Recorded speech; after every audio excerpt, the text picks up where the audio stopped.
It's much clearer down here. Don't need it. So I can have all my different tabs open.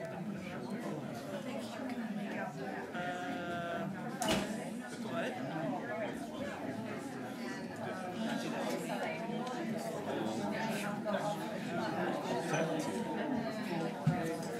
Oh, yeah. No, it's bad.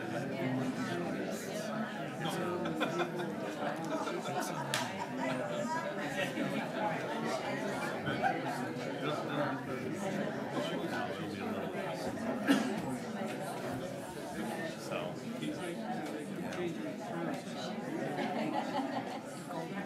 Oh, I haven't read that. Latrine, I haven't read that one. Okay. Okay. You're very good, right? Yeah. Oh, super. Denise, we're alive. We're live, but it's on. It's on.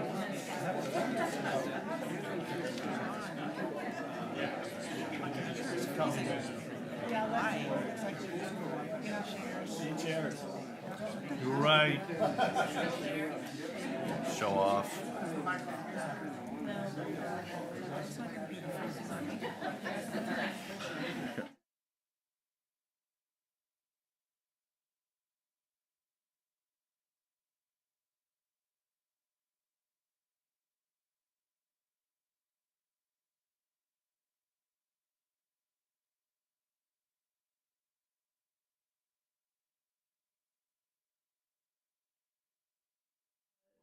Sort of a question and answer session on Article 3 on our warrant on the ballot, which relates to Rockport building its own wastewater treatment facility and expanding that out to Route 90.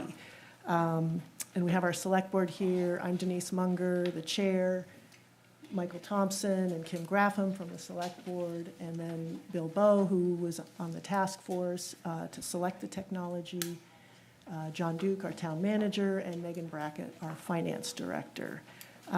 Welcome, everyone. And we know there's a lot of interest in this issue on the ballot, as there should be. Given the level of interest, I'd like to remind everyone that the one thing we all agree on is we want what's best for Rockport. We just may disagree on what that looks like. So please treat each other with courtesy, and as my mentor once said, assume good intentions. I think I speak for the Select Board and the Budget Committee that we did not take our recommendation on this issue lightly. A lot of time and study has been done of the options available for Rockport, and we're not happy that the best option based on the information available to us is a $33 million project. However, for all of the reasons we'll discuss tonight, that we believe is the best option. However, that is our recommendation, and under our form of government, all our voters get to weigh in on this issue.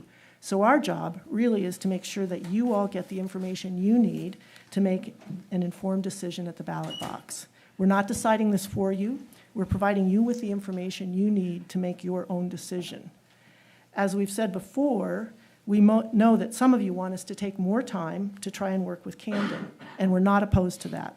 We just believe we'll have better leverage in any discussions with Camden if our voters approve Article 3.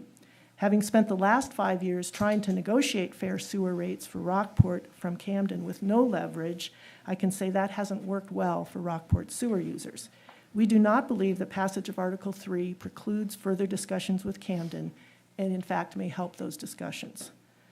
So we'll start with a brief introduction and background for those of you who are here tonight and may be new to the issue, and then we'll get to the Q&A session.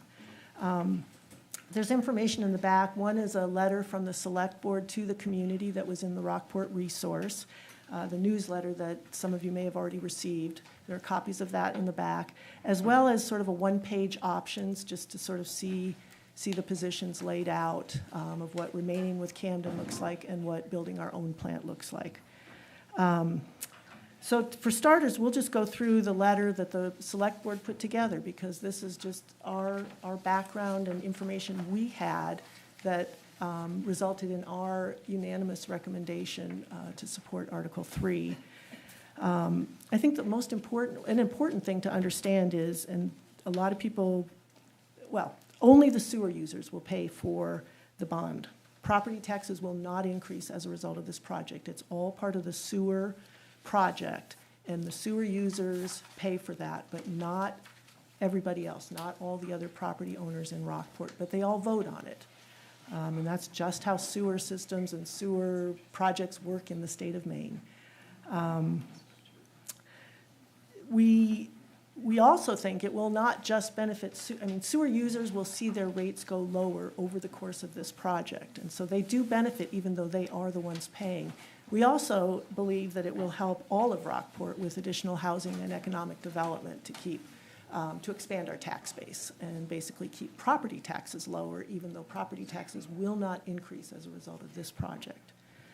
The Select Board and the Budget Committee unanimously recommended that the voters approve Article 3. The estimated cost of the project is $33.7 million. There's signs around town that say $52 million, but that's sort of that's like if you buy a $300,000 house and you show what interest you would be paying over the 30 years of the life of the house. It's no longer a $300,000 house, it's now a $750,000 house. But nobody thinks of it that way. You're buying a $300,000 house, it's a bond for $33.7 million. And then it will be paid off over the course of the 30-year life of the bond. We've kept, and we'll have some more discussion in a sec on the economic assumptions, but we've kept them conservative. The $33.7 million, we expect grant money that will allow us to reduce the amount of money we need to spend on the sewer. There are a lot of grants available to keep those numbers down. Could you speak up, please? Yes. Sorry, I'll speak louder. Jeff keeps, yeah, thank you. He warned me earlier about that. So as I indicated before, all Rockport residents will benefit from the project. The sewer users will get lower rates. Megan Brackett has worked with Bill Bowe, and they've come up with sort of what the annual average cost to the average user will be with this project. And I'll just turn it over to Megan to explain the background on that, this bar graph in front of you. So basically, the bar graph that was included in the letter shows two options. The first option being continue our current flow, so that means no additional extensions or connections to the system, and keeping our contracts with Camden and Rockland in a similar fashion that they've been in up until this point. And then the comparative option is the treatment plant plus the Route 90 collection extension, which would go to the Route 90-17 intersection. So you see year 1 and year 10 of both scenarios. In year 1 of the proposed project, the costs are slightly more than the current agreements that we have.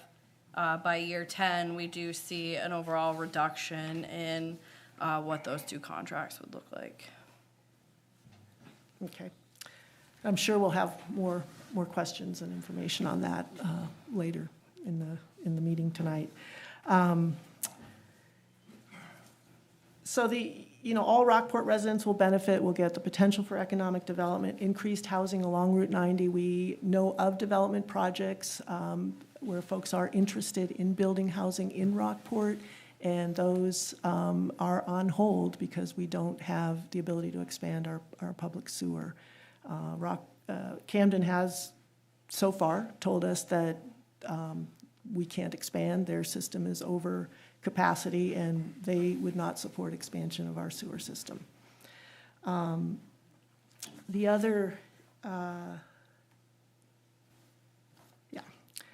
so Camden has repeatedly asked us to build our own treatment plant. We got a letter from Camden in 2022 that ordered Rockport to get off its system by March of 2026. That was a letter sent, certified mail, return receipt requested. It was a pretty serious thing that we took seriously.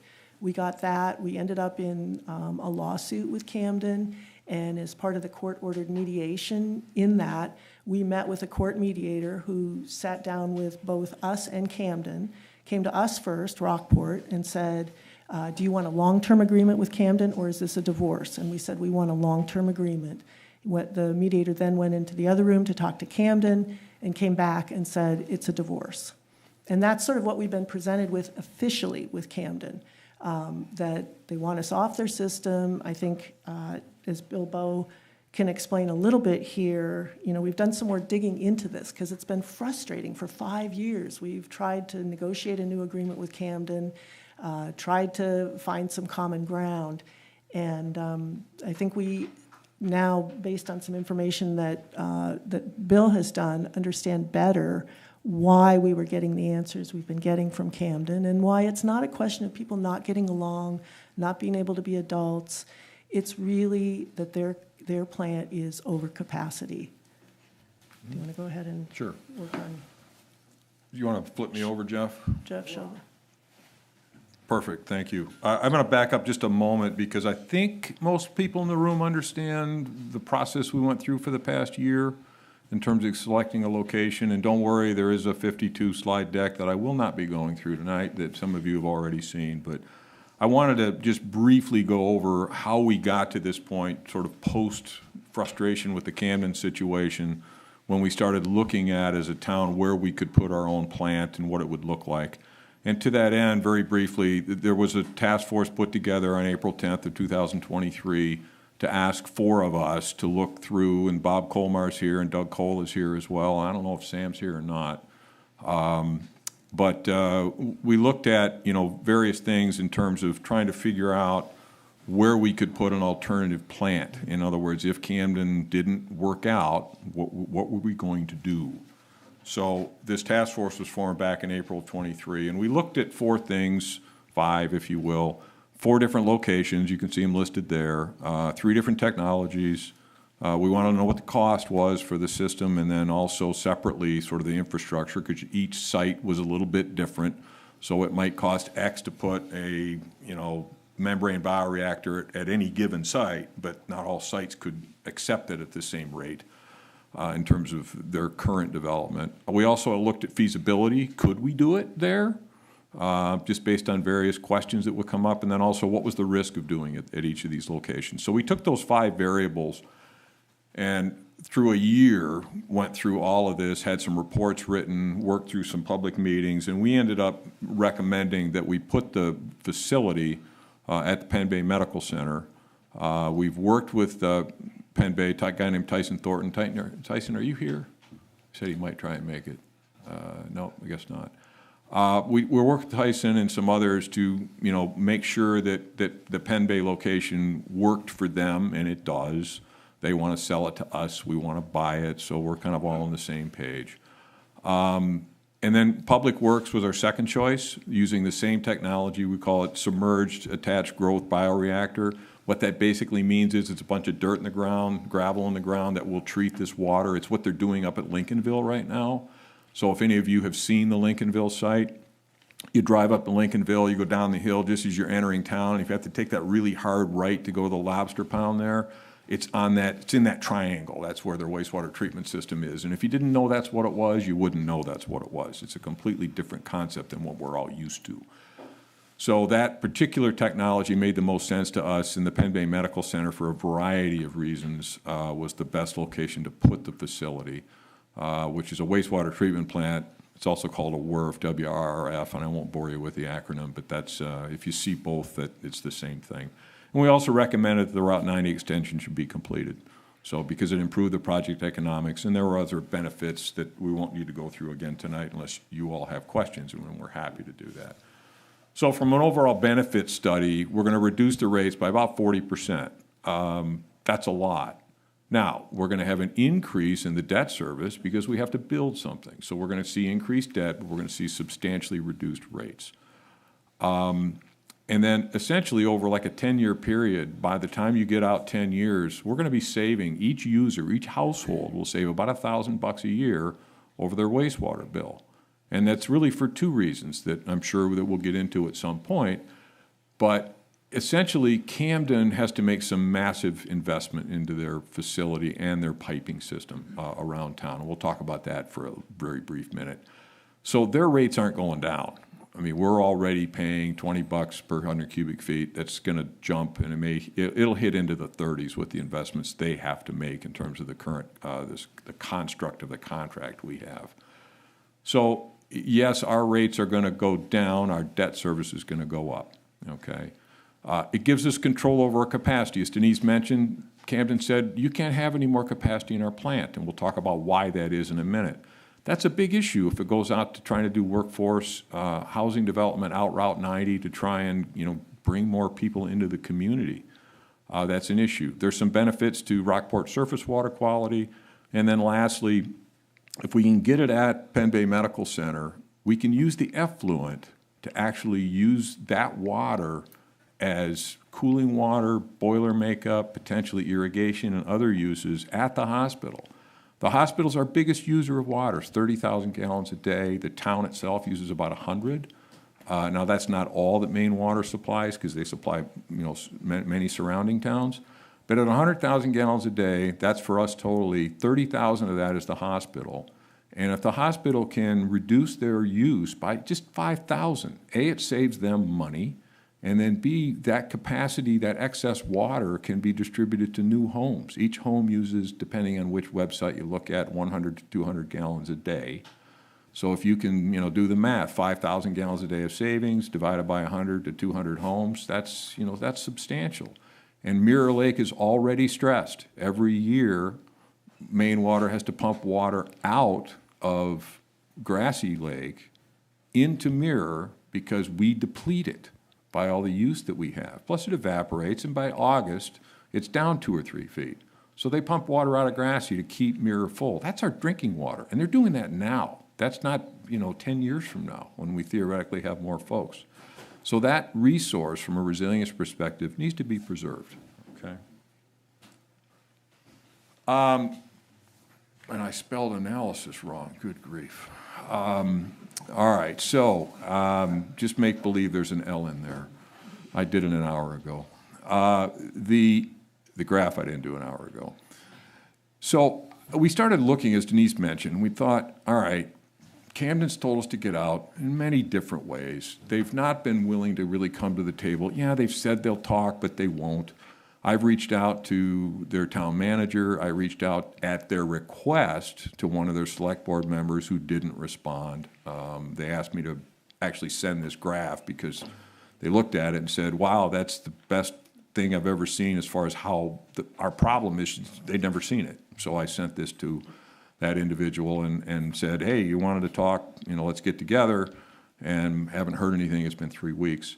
So I sat down, it was a couple months ago maybe at this point, trying to figure out why are they telling us to get out? We pay them $350,000 a year right now to treat our water. They run the plant anyway. The plant doesn't, go up and down based on the 67,000 gallons a day that we give them. They just run the plant. And the piping that goes to the plant isn't in anybody's way. It's not leaking, there's not any issues. So it's I don't want to call it free, but darn near free, $350,000 a year that we give Camden. So why in the world would they look at us and say they didn't want it? I mean, it doesn't make any sense. And it's not because, as Denise mentioned, some of the causes, and nobody stuck gum in somebody's hair in 3rd grade, so they don't want to talk to us. I mean, that's just silly, all right? And so there's got to be a reason. So I sat down and said, all right, what's going on with their flows? And so I did some calculations and came up with this graph. And in short order, on the x-axis on the bottom is January 2016 through the end of 2023 fiscal year, if you will. And it's gallons per day up the y-axis. The green line is what Rockport sends to Camden. And you'll see, interestingly, that it's pretty flat, averages around 70,000 gallons a day. Back in the 2017 to 2020, you'll see it's a little bit higher than it is in January and of 21 and further. One of the reasons for that is there wasn't fewer people flushing their toilet in town. What it was we looked at the inflow and infiltration issues that we had in Rockport to make sure that we could minimize the amount of flow that goes to Camden. Because Camden charges us based on what's in the pipe when it crosses the town line. It's not what you have in your water bill, it's what crosses the town line. And that includes everything we flushed and anything that leaks into the pipe, all right, that we get billed for. So we made an effort to try and reduce that amount of inflow and infiltration, or what's called I&I for short, okay? So that's why the Rockport number dropped a little bit. And that saved us money. That's a good thing. We made a good effort there. So that's the green line. The red line is what Camden gets paid to treat. They're paid to treat about average 425,000 gallons a day. That's their customers, and that's including us. So the red line is what they're being paid to treat. And if you look at 2016 through 2023, it's darn near flat. Now, I had to do the calculation based on their budget and the rate they were charging everybody. I don't have a flow meter because they haven't released that data. The Rockport data, we know exactly what we've pumped to Camden because we measure it and they bill us based on that. But Camden does not disclose how much they were being paid to treat. Had to back into that. And when I backed into it, despite rates going up and budgets going up, the actual amount they're treating is pretty darn flat. And that's about 425,000 gallons a day. Now, the black line, the one that goes up and down like, the Tetons, that's what they're actually discharging to the harbor. That's what they have to discharge. They have to report that number to the state and the feds that says every month, here's our average, the amount of flow that we discharge to Camden Harbor through our treatment plant.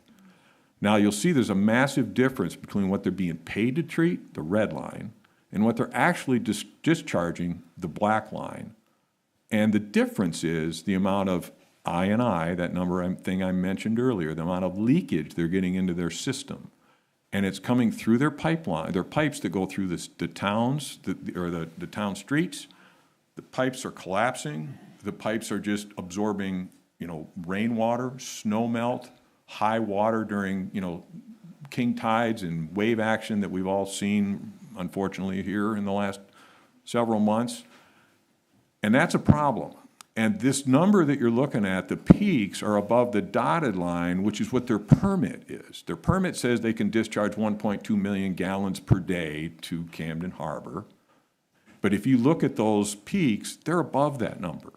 These are monthly averages. They're not the peak that occurs when you get a 4-inch rain.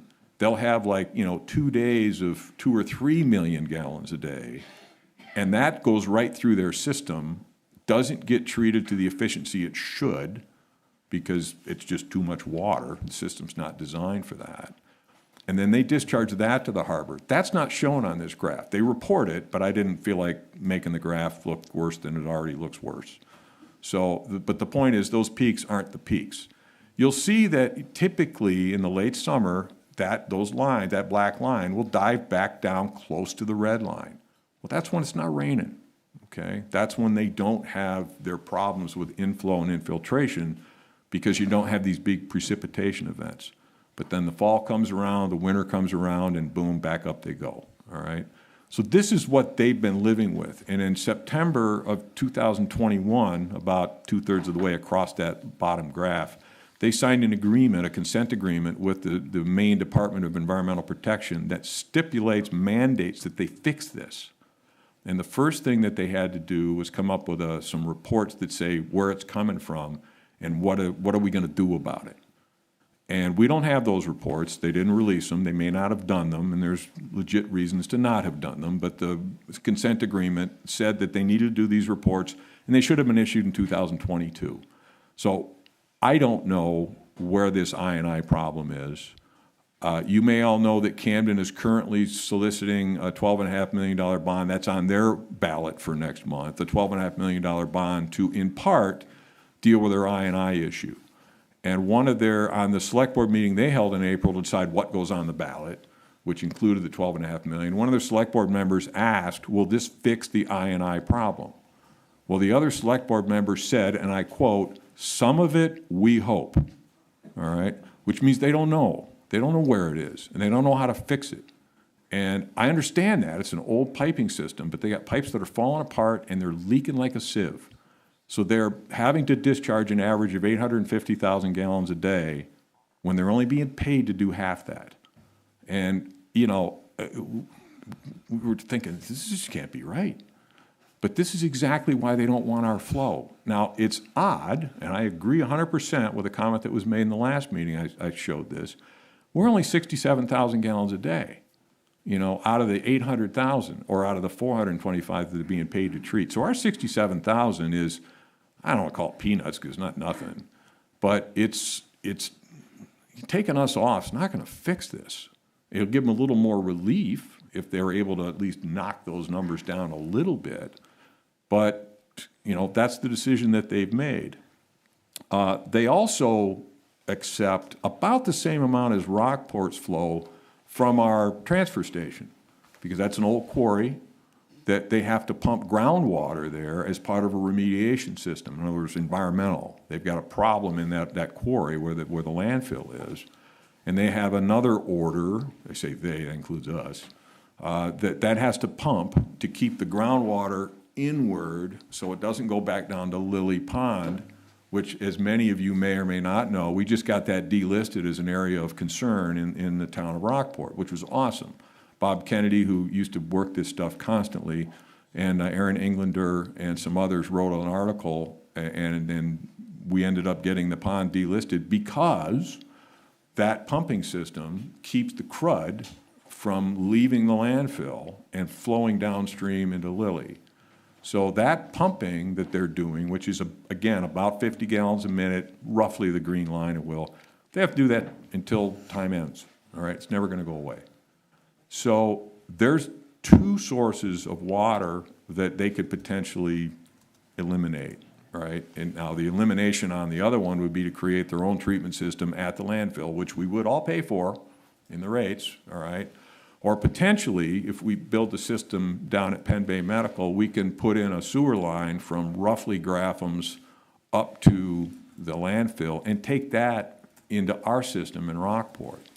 That will give Camden more relief, and it would make it a revenue stream, and we probably wouldn't charge them as much as we're getting charged. That's another $300,000 to $400,000 a year that the four towns that are part of the transfer station need to pay for.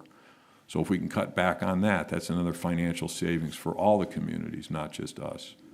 So this was our version. Now, like I said, I've showed this to the select board. Others have seen it. No one's come back and said, that's wrong, that's just out of line. And it's not. It's why they've told us to take off, because they've got a mess on their hands.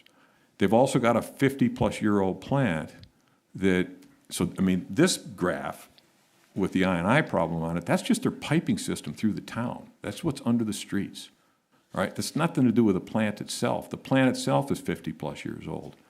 So they haven't told us, because I don't think they've disclosed it to anybody, but a $20 to $30 million investment in that plant is not out of line in terms of what they may need to upgrade that plant. The last thing they want to do, and they have said this, is they want to move the outfall pipe, the discharge pipe going into Camden Harbor. Right now, discharge is right in front of Peter Ott Restaurant, okay? It's right there in the inner harbor.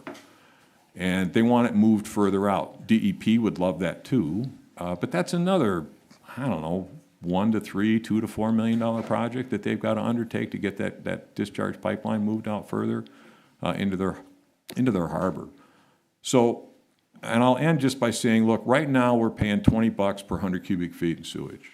And we all know how we feel about that, all right? It's a ridiculous rate to have to pay. Portland pays about $12.50 right now. I think Wiscasset may be around $15. We're paying $20. And that's without the $12.5 million that Camden's currently seeking right now. And it's without, and that's the, some of it we hope, fix-it money. And so, you know, add on to that. And then on top of it, you've got plant upgrades and you've got moving the outfall further out into the harbor. So Camden's told us to leave multiple times. They won't talk. They'll say they'll talk, and I get it. They have to do that. And they have this I&I problem they just don't know how to fix. So if anybody thinks that the current dollars, the $20 per 100 cubic feet we're currently paying is going to go down, they're loony. It's going to go up, and it's going to go up a lot. And, you know, that's a question of whether or not we want to absorb that. You know, the last thing I'll say is some people have said, we're just going to have to pay more. That's the way it goes. And I don't believe that for a minute. I think that's wrong. So, anyway. Thanks, Bill. Yeah, I think this graph explains a lot of where we were with Camden, trying, throughout the period they were negotiating the consent agreement with DEP, trying to figure out why they wouldn't talk to us. This makes a lot of sense, and that's why we sort of ended up where we did on this. And fortunately, we have Bill, who did this, as part of his career as a consulting engineer for one of the national environmental consulting firms, built wastewater treatment plants, and Bob Colmar, who's here, another engineer, and Sam Clark, people who have background and expertise in this area, helped our town come up with a really good option where the economics make sense, gives us control. These are dollar amounts that are more certain than how do you fix a 54-year-old sewer plant? How do you fix lines that you can't even see under the street? So that's sort of where we come from. I think the last point here is that a delay in the project, a delay in approving number 3 and moving forward will only increase costs to us. The costs were currently, there's a lot of grant money still available through the Infrastructure and Jobs Act. A lot of that sunsets next year. So we need to get in the pipeline, so to speak, for this grant money. And if we delay and don't approve the vote and want to wait a couple years before we go back, there will not be that grant money available that is currently available. Also, construction costs never go down. They always go up. But again, we think that both can work, that there is still time if Camden, has more certainty, if a group of residents wants to really approach Camden and work that avenue. We believe that that having leverage by Article 3 passing will give us the best opportunity to negotiate with Camden. That's why both the Select Board and the Budget Committee recommended that our voters approve this project. So now it's time for questions of the Select Board, the town staff. Do you just want to have a clarifying question, Jan? Yes. Okay. But can I just introduce this section and then?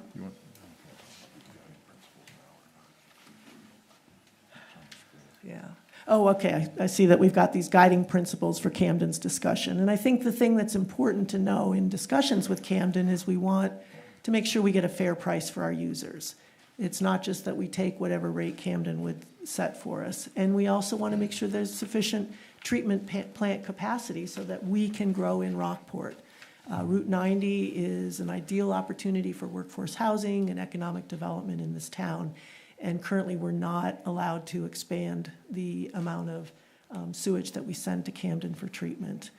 And I think Bill covered well, protective of human health and the environment, and climate resilience benefits.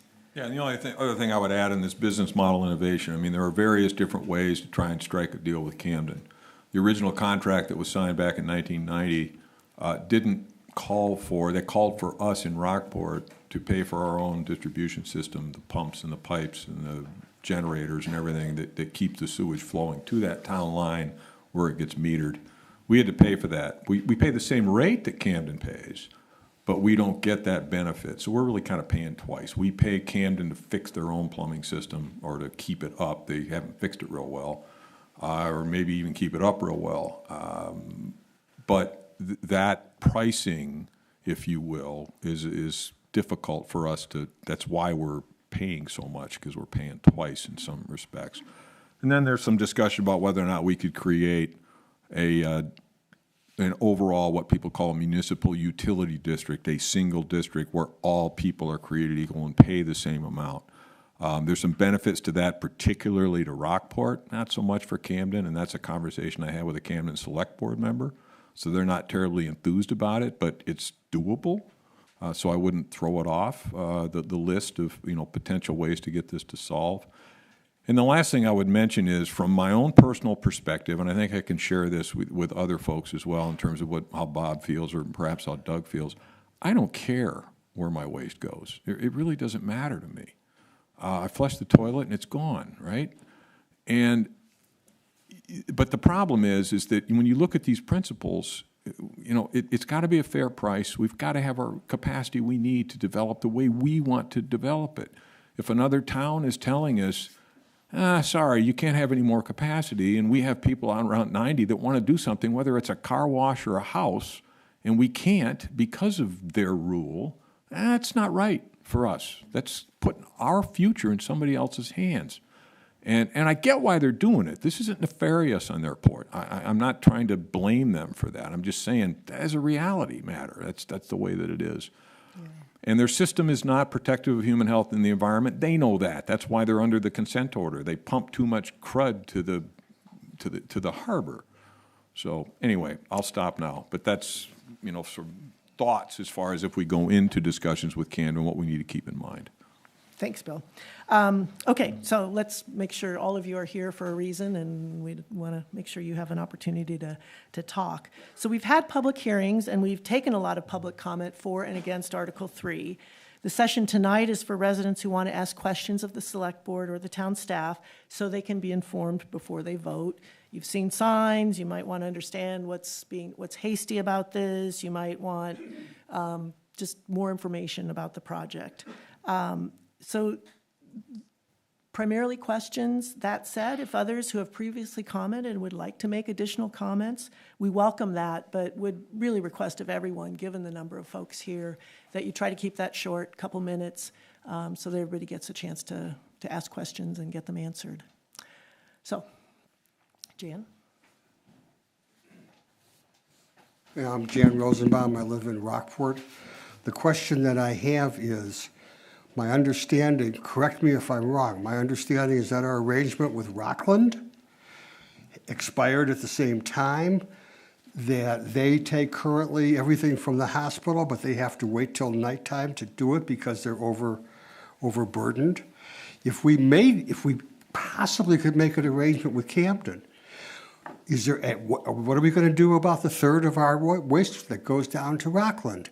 I don't see why there's been no comment from the Select Board or anybody else about the problem that we're having with the sewage that goes to Rockland. Yeah, I mean, a third of our wastewater does go to Rockland, and they have an older plant, as you pointed out, the hospital. Part of the reason the hospital finds this project very appealing to them is because they have to store their wastewater each day in tanks, and then they discharge at night because the Rockland plant is oversubscribed during the day, but at night can take the waste. And the hospital only has enough storage capacity for about a 24-hour period. Once that 24-hour period lapses, if they're not able to send that waste to Rockland, they have no other storage for it. Yeah. And I think, we could be part of a regional solution, that we would have the state-of-the-art treatment plant that both Camden and Rockland, who are oversubscribed and have older plants, our plant could receive waste from both communities. Yeah, that's a discussion with Rockland that has to happen. So the proposal right now is to take the hospital into the Rockport plant, but everything sort of south of Glen Cove would remain in Rockland. And that may make sense, but it may not. There's an economic thing that has to be looked at is it worth putting in the pipeline to bring those other customers like Samoset who goes to Rockland? Should we bring them up to Rockport? And that's not part of the discussion now, but it will be. It has to be.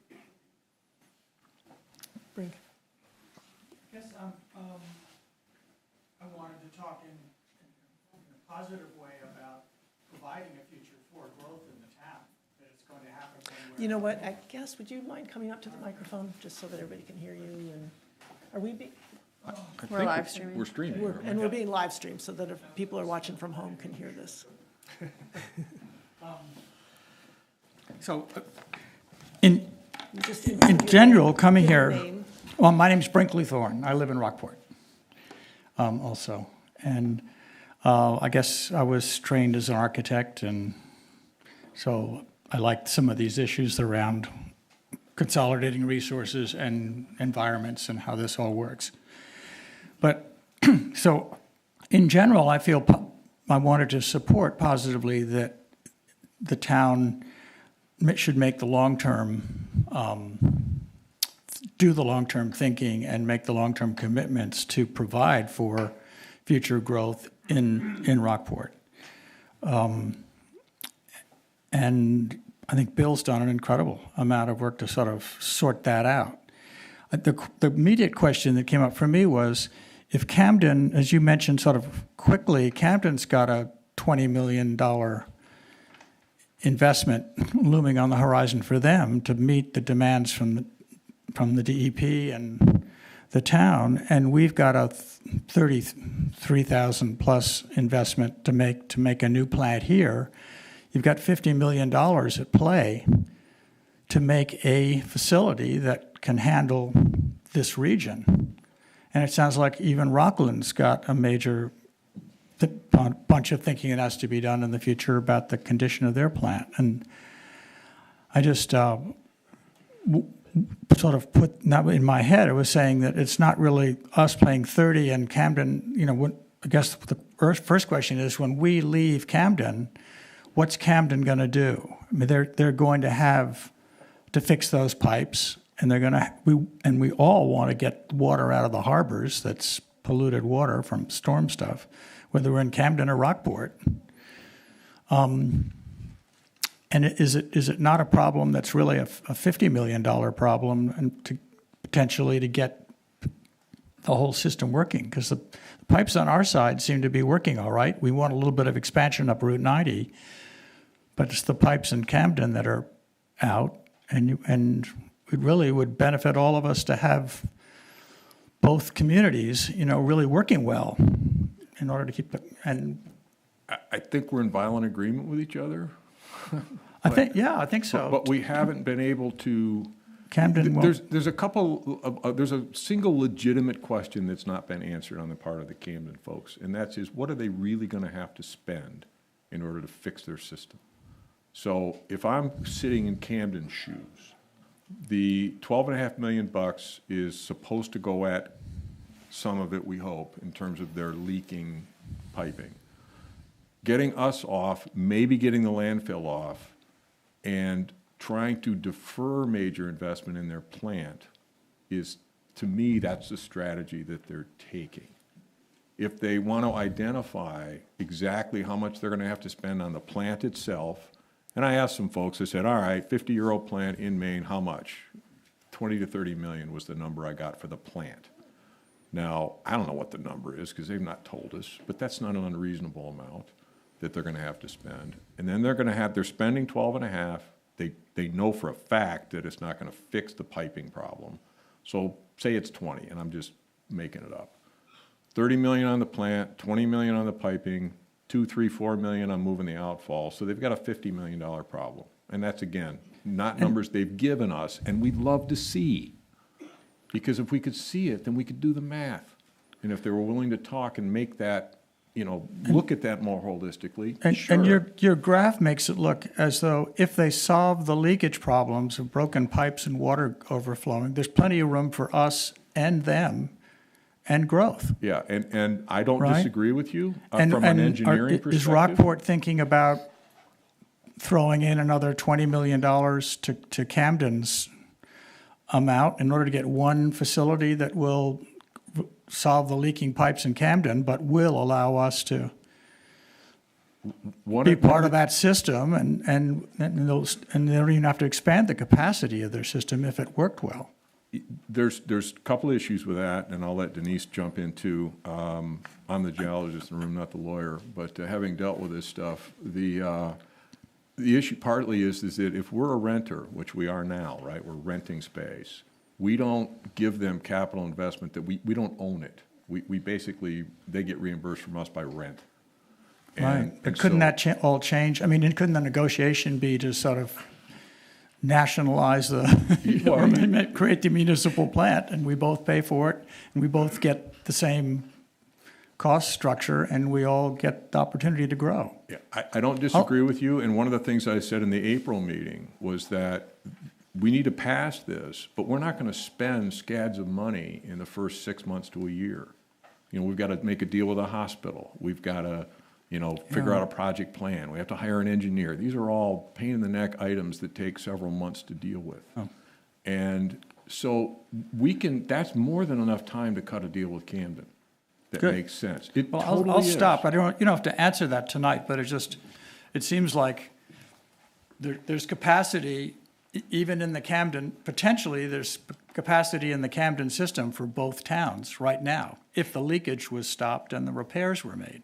And I think what I would just And insert it's in that is that the question for now is what gives us the best leverage? If you want that outcome, what gives us the best leverage with Camden to have them really come to the table seriously? Because we have tried and tried and tried. Do they see us being willing to put capital, serious capital, The into their, sewer plant is not high on the list of Into their plant priorities for their versus us select buying board. a They're new trying one? to figure out the dam, they're trying to figure out the river. They've got some issues that to them are bigger. For us, the sewer's big. yeah, it is. But we have not been able to get meetings, frankly. So, with Camden. okay. So maybe the leverage thing is the way to go, because I That's- mean, you're that's sort of where we basically come out saying, of. we'll solve our thing and move on with Yeah. our newer system in the ground and a newer system up there, and let you stew in your $20 million Right, budget. or at least take us serious. coming I mean, I feel like for all of us, it's a Yeah. tough decision, but we have been trying for 5 years. I know. And we need to do something that will support Rockport, but it doesn't cut off the option with Camden. And really, at a point, the disagreement comes down to whether we have more leverage with passing Article 3 or more leverage with the voters rejecting Article 3. Where do we get our leverage for the group that really wants to talk with Camden? Well, I hope we don't reject creating the infrastructure with the possible financing from the feds that are here in this regime. That would be a shame, because we would lose out on that. So that we don't, we don't have the ability to deal with some of the housing issues. We don't have the ability to do Yeah. good, thoughtful planning about how we grow. Yeah. And not to throw a wet blanket on some of these ideas, but I was with a Camden Select Board meeting member 3 weeks ago, and in a separate function, it was just a separate issue that we happened to be in the same room, started talking, and the answer was, even if we fix the I&I problem, we still don't want your water. Now, that was one person's opinion, okay? That's hard to Select board hear. member. And that's shared by, I know, at least two of the ones that are not up for reelection, but that's a quote. Even if we fixed it, we don't want it. But you don't want our $20 million to help you fix it? Well, They don't want Rockport polluting Camden's harbor, is how they've said it in public meetings. yeah. But Rockport polluting their harbor. Yeah. Well, your diagram So- answers that question. I'll stop at that's that good. question. Well, no, thank Scott, you. I know you want to talk. Linda had raised her hand just as I.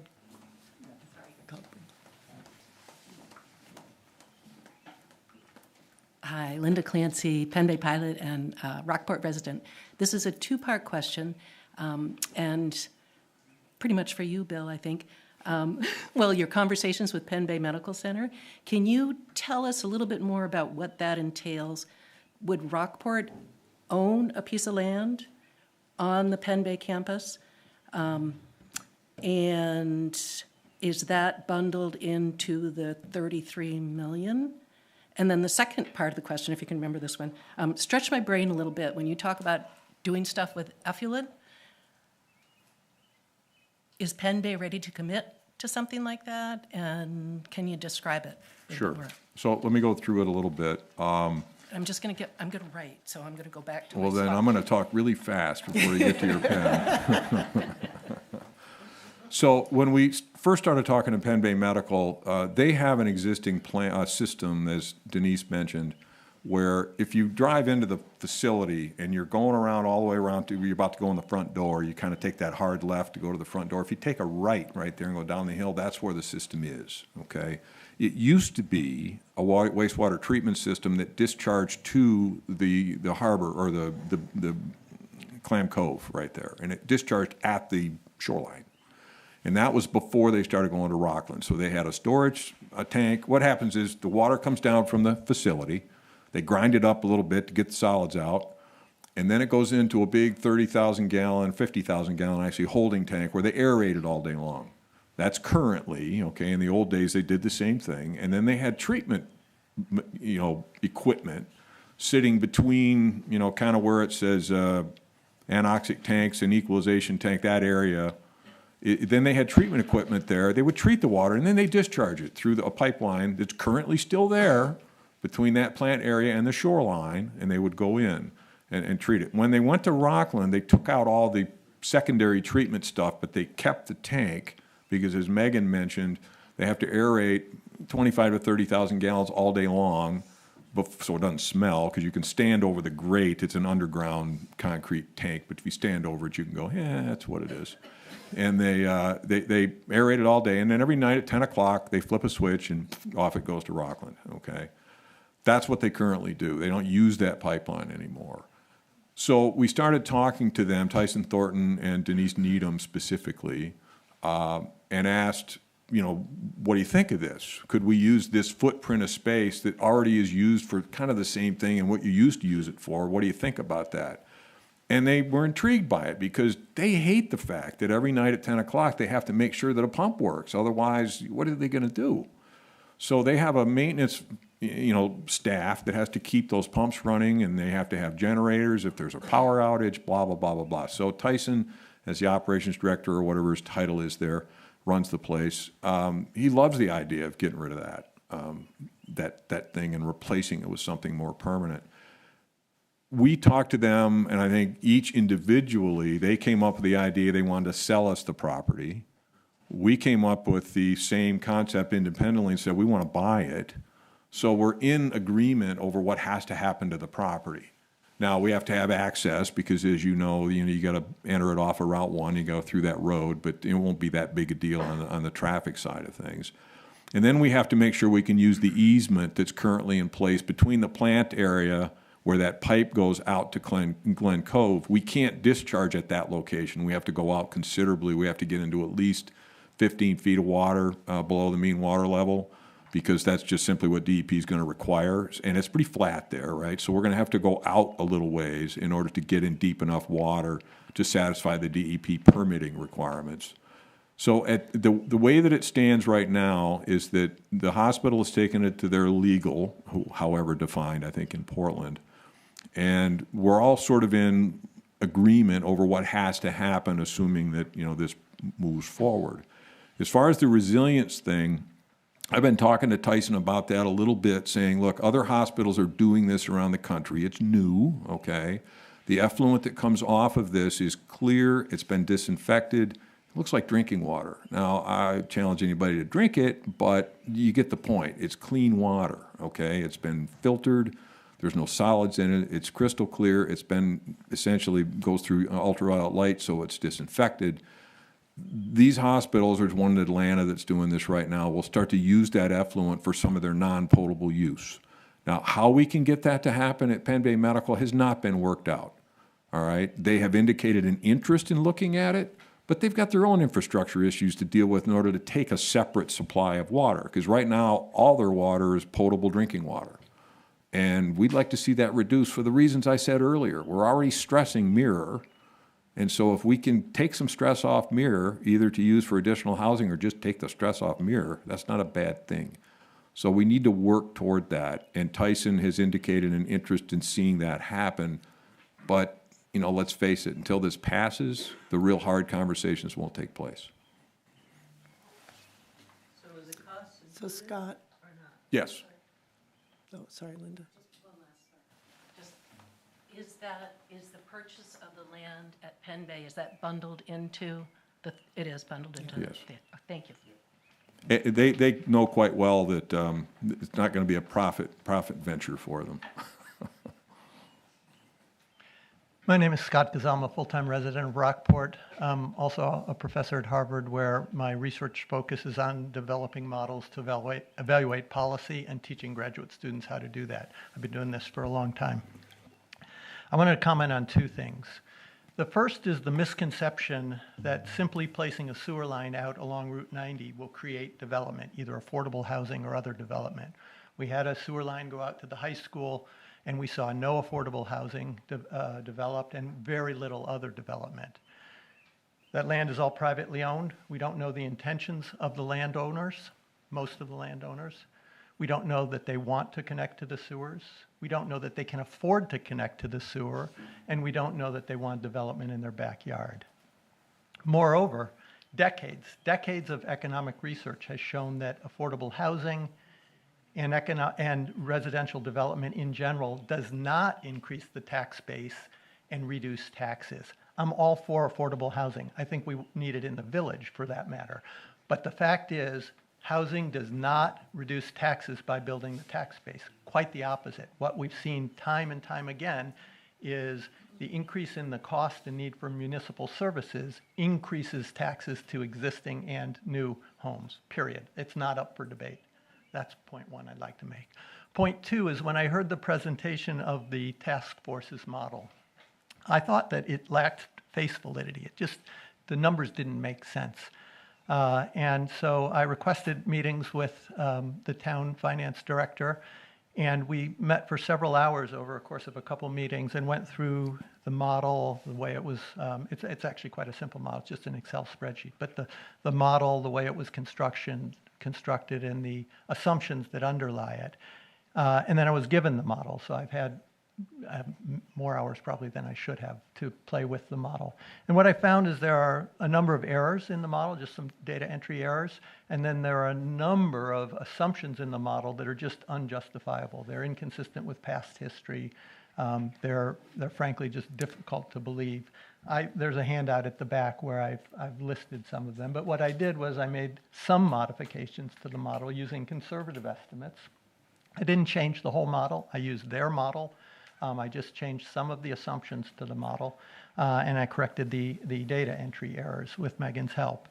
And what it shows is now, over 10 years, the cost to the average user is about $5,500 less if we continue working with Camden under reasonable assumptions. And as an aside, what hasn't been said is the main reason Camden is not talking to us freely is because we stopped paying them and they sued us. And so that needs to be said. But in any event, their model with some corrections and revised assumptions shows that for every year in the next 10 years, the average sewer user will pay less. And over 10 years, it's about a $5,500 savings. I don't want to take the time to go through all the assumptions, but what I will say is that there were a number of them that on the surface looked unreasonable, and I didn't correct them because frankly, I don't need to. It already shows that it's not financially favorable.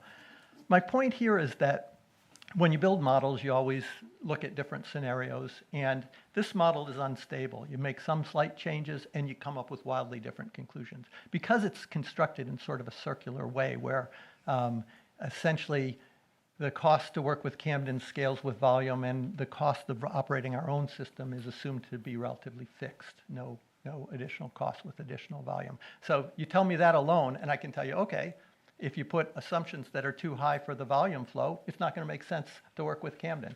I don't want to go into the specifics. I'm happy to talk to anyone. My point is, I think it's too early, based on the projections we've seen, to commit $52 million. And Denise, when I buy a house, I care about what I'm paying, not what the sales price is. So I want to know what the principal and interest is, not just what the sticker price is. Thank you. Fair enough, Scott. Thank you. And no question, right? You just, okay. I guess the question is, do you intend to correct all these errors before you're asking the voters to act on false information? Doug? Yeah. No answer to that question. What's the answer? I'd have to talk to Meg. I'm not the finance person. I've relied on the experts in our community and in our town to help us with this. And well, unless you're... People on the hot seat is not necessarily what we're requiring. Not tonight. Well, I'm fine with answering it. I mean, Okay, cool. we built our initial model on what Camden has talked about through these entire conversations. Historically, Camden has only charged us a portion. Let's back up a little bit. Camden historically has charged all of their debt to their tax base. They did not charge their capital improvements and debt associated to sewer strictly to ratepayers. So historically, their entire tax base was picking that debt up. And because they weren't building it into their rate, they were charging us a percentage of that overall debt payment, and we would pay that as a single payment. So my understanding is they worked it out as to what our portion of the total flow through the plant was, or what our contracted percentage was, and then they based our payment based on that percentage. So the most recent improvements that they made were done to the Rawson Ave pump station, of which we were responsible for 12.4% of that total debt that was being charged to their tax base. Camden has now changed their model so that they could essentially receive federal funding as to one where their debt is built into their rate now. And essentially doing that has inflated their rate to cover the cost of that debt payment. So we are paying 100% of a portion of that debt payment because it's built into the rate. It's not a single payment that's made on behalf of Rockport ratepayers. Instead, we are paying, so say their payment is $100,000, we're paying our portion of that plus built into the rate.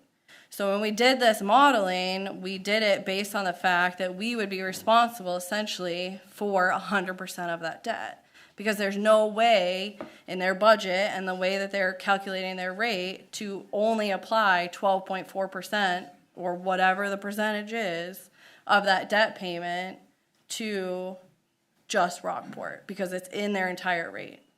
They have said that they're not interested in providing Rockport a rate that is not consistent with the rate of their individual users. So when we did this modeling, we based it on the fact that we would be paying whatever the Camden ratepayers are paying. And I, for point of reference, that's not one of the things I changed in the model. I went with your assumption on that. So I guess what we talked about, there were the remodeling that we did made a difference of $140. So we did not have any conversations that there was more outside of that. The usage information was stuff that Bill projected out. So you combine all those things into one model that produces a rate, and like Scott said, you could do it 10 ways to Sunday and come up with a different way. We used a model that we felt was most appropriate with the way that Camden has said that they are going to charge us. And one last thing I'll add, the two graphs that you saw that Megan showed earlier, they don't assume any housing, correct? Correct. It's simply there you went past it, right.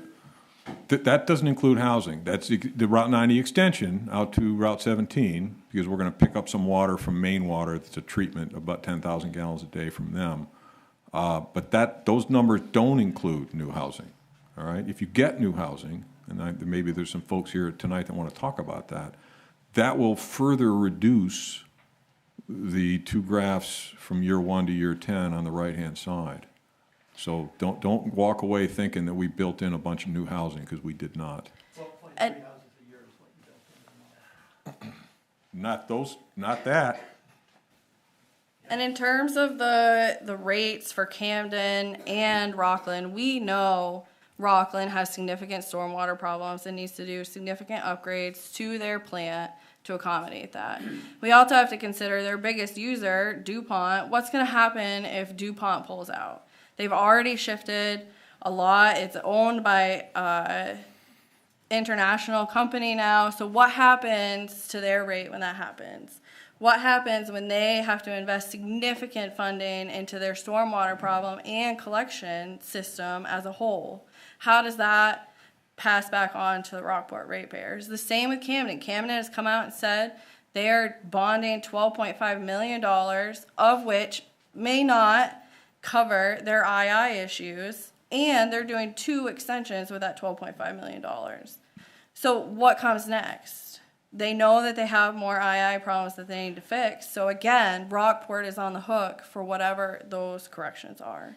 So we have to build those assumptions into the rate. And if you don't have a party that's willing to tell you how much that costs, or they don't know how much that costs, what do you base it on? So we did $12.5 million now, $12.5 million, 6 years from now? And again, I didn't Okay. change that. Doug? I'm Doug Cole. I'm a Rockport resident. I'm not a professor at Harvard, but I did stay at a Holiday Inn last night. I just want to make a comment It's not a question regarding leverage that we might have with Camden in the future discussions. Thinking back to the April meeting, when the decision was being made whether or not to put Article 3 on the ballot, the opponents of Article 3 stated multiple times at that meeting that if this article went on the ballot and was then defeated, it would put us in a much weaker negotiating position with Camden. Now, having said that, there were some discussions privately with people, the opponents, who then said, well, no, we're not going to work against Article 3 because that'll put us, the town, in a worse negotiating position. But what we now find is there are signs everywhere, articles in the newspaper, and it's all undercutting the town's ability to negotiate with the town of Camden should this article fail. Thank you. Thank you. Richard.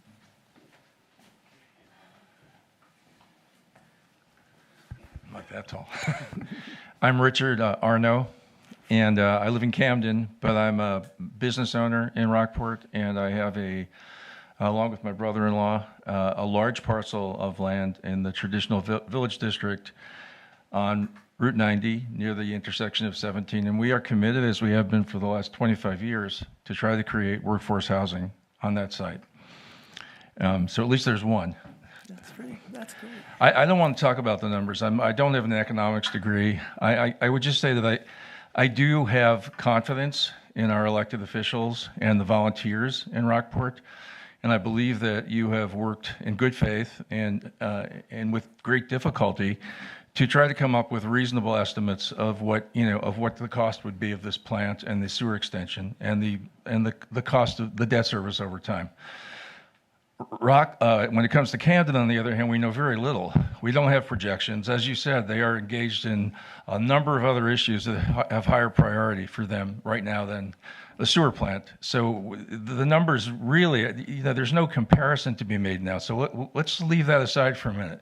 I just want to talk about the bigger picture here, which I think is about what's our vision for the future of this community. A lot of signs coming into town said haste makes waste. On the one hand, I think that's unfair, and on the other, I think it's not the right proverb for what we're talking about. It's unfair because the select board and various committees and the town planner have been working for several years to resolve this issue. And you've come up with what you think is the best solution, and it's going to be up to the voters. We're having these meetings, and I appreciate it, and I appreciate all the comments on both sides.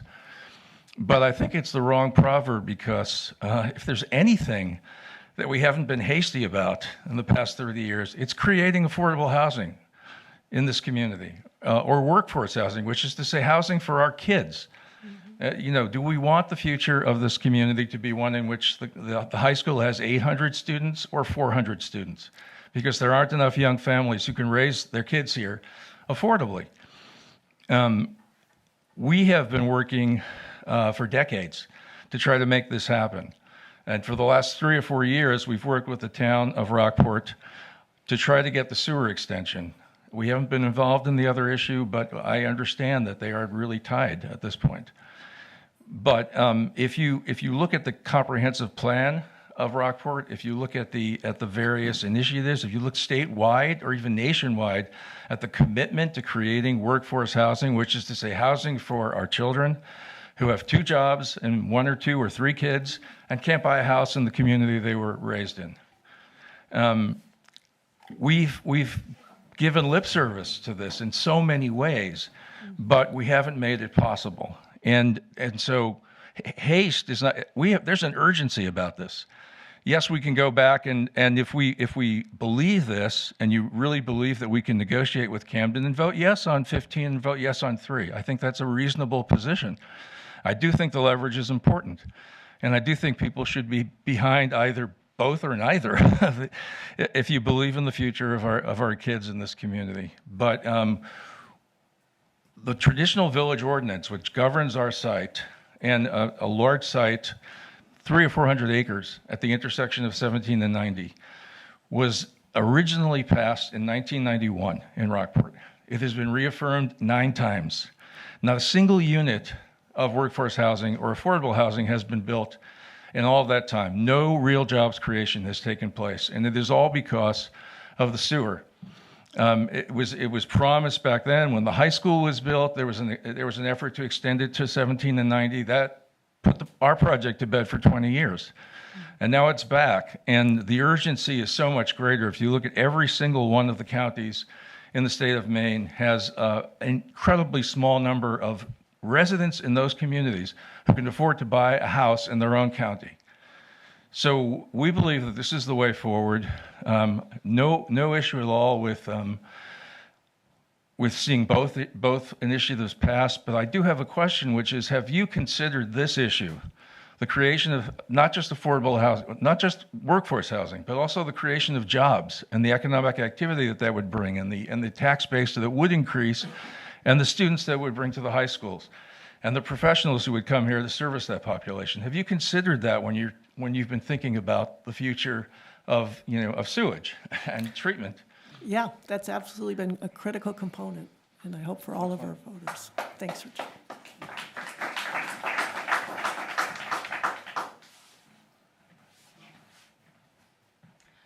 Hi, I'm Carol Weeks, and I'm a resident of Rockport, and I just have a question. Just sitting here listening to you guys talk and things that I read in the paper and things like that, I guess I'm concerned about the environment and Penobscot Bay in particular. And so hearing that, Camden, because their plant is old and they get all this runoff or the infiltration. And so it sounds like from conversations that both Rockland, Camden, potentially, probably, maybe the hospital are presently putting water into Penobscot Bay that is dirty. Is that true? Well, first of all, the hospital goes to Rockland. But you okay? said if they don't switch that switch, or if they, they Well, only have but they do. so they haven't had any mishaps where there's been, not okay. that I'm aware of. But the technologies, it's activated sludge. It's the old traditional wastewater plants that you see when you drive around a town or you get near someplace in a town and go, oh yeah, the wastewater plant's around the corner. That's what Camden and Rockland have. It is a legit technology that's still deployed today. There's a plant in Bridgeton that we visited that is activated sludge, and it's brand new, okay? So depending on how it's handled, it can go fine. The problem is the technologies of mixing and how they work, and I wish Brent Bridges with Woodard Kern were here tonight, but he's actually out on Vinyl Haven talking to their select board, so he couldn't make it. The problem mostly is that when you have a nice, quiet, calm day and you don't have a whole lot of flows, the systems work. And they work, they're in compliance with their permitted levels, all right? But that's not what happens. That's what you see in that graph in Camden. They're not in compliance. And when the systems get overwhelmed, you either have discharge through the outfall that's more contaminated than it should be because the water bypasses the system. It just overwhelms it. Right. Or you have leaking systems and piping that, bursts up a manhole cover or whatever, and so then it seeps over land into the harbor.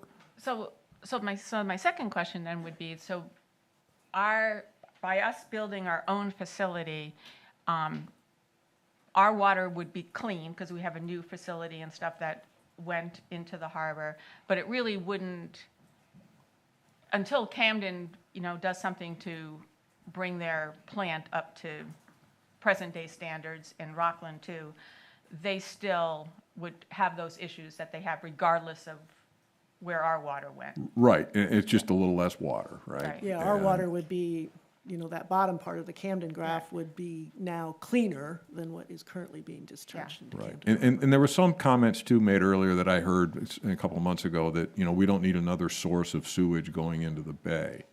Right. Well, that's not true. It's another outfall, but the water that we withdraw from Camden and withdraw from Rockland would be clean to a greater extent, discharged kind of between the two, out from Glen Cove. Right. So yes, there's a third discharge, but it's not adding pollution. It's actually, in it's fact, actually I was just wondering reducing. the environmental impact from Rockport's perspective. We would be having clean water. We'd be improving Cleaner. water Right. quality. The other issue, and this goes to Richard's comment about what do we want as a vision for the community over the coming 10, 20, 30 years, is that traditionally, if you look at sewage treatment, wonderfully, stimulating topic, in the old days, we dumped it in the harbor, okay? Exactly, like when you made that comment before, like when you go to the bathroom, you don't care, but you really do care. Well, you care, Because we want right, to have clean water, our sewage treated cleanly. And as societies have progressed over the last, hundreds of years or thousands of years, we're not collecting it in the streets anymore. We're not discharging it. We move to septics, and then septics leak. They get old. We had to move onto the public sewer in the early 90s because the DEP didn't like the fact that everything within the village was septic. Right. We also had direct overboard discharges to the harbor. There were, I think, at least 6 permits, if not more, back 30 years ago, where people home, they could go directly under a permit, directly into the harbor. We have one left. It's at a home that's kind of sort of behind the Down East Magazine facility on the water. And it's legitimate. They have a permit. I've reviewed it. But the point is as time has gone on, we have gone to public treatment, public collection. And that tends to improve water quality. And right now I'm talking about the Goose River. I just got the bacteria numbers for the Goose River, for Ott Brook, for Harkness Brook, for Winter Street, and for Lily Pond Stream. I just got them this morning from samples that I pulled last week. And we still have bacteria problems going into the harbor. The harbor was actually okay because there's a big solution to pollution is dilution issue going on in the harbor at the moment. But some of those discharges exceeded E. coli limits for water. Well, when you look at E. coli in water and you also simultaneously measure other stuff, it's humans. Those are septic systems. Right. And the more we get rid of those, the better off we are. Yeah, I think that sounds good. All right, thank you. Thank you. Yes. Just kind of a follow-up on that. I'm Kate Lee, also a Rockport resident. So if we look at the contamination in Goose River, right now, a lot of the vast majority of the households who are responsible for contamination, they are actually already situated within reach of the existing sewer infrastructure. And then if we look at where we would be extending lines or adding those aren't necessarily within the Goose River watershed. They are into other watersheds, Tolman Pond, for example. And so, as I'm looking at it, if I'm looking at the watershed, if I'm looking at where the contamination currently is coming from, it does not seem to me that, having our own standalone system would actually mitigate any of the issues going into the Goose River in terms of contamination. I wonder if you could speak to that. Yeah, and you're right. There are some issues where, yes, we're going out Route 17, and what isn't on the table tonight but is being done is there are a number of maps. Orion Thomas, and Orion's not here tonight, and Woodard Curran have been looking at extensions that go beyond just the Route 90 extension. How far can we go off in branches? And that becomes a legitimate sort of economic concern. How do you make that work? But those conversations are ongoing. The same thing goes with, an extension up to the Y and to the landfill. So yes, there are, don't have a map to show you tonight, but there's lots of places where we've looked to extend it. System, you would then be required to connect to the public sewer system.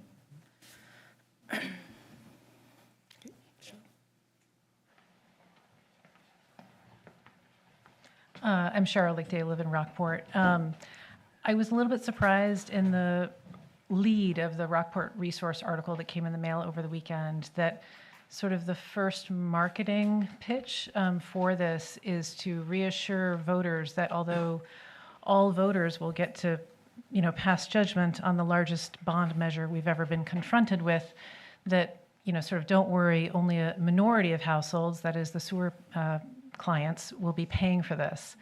So I guess I was just surprised that that's something we should be proud to point out.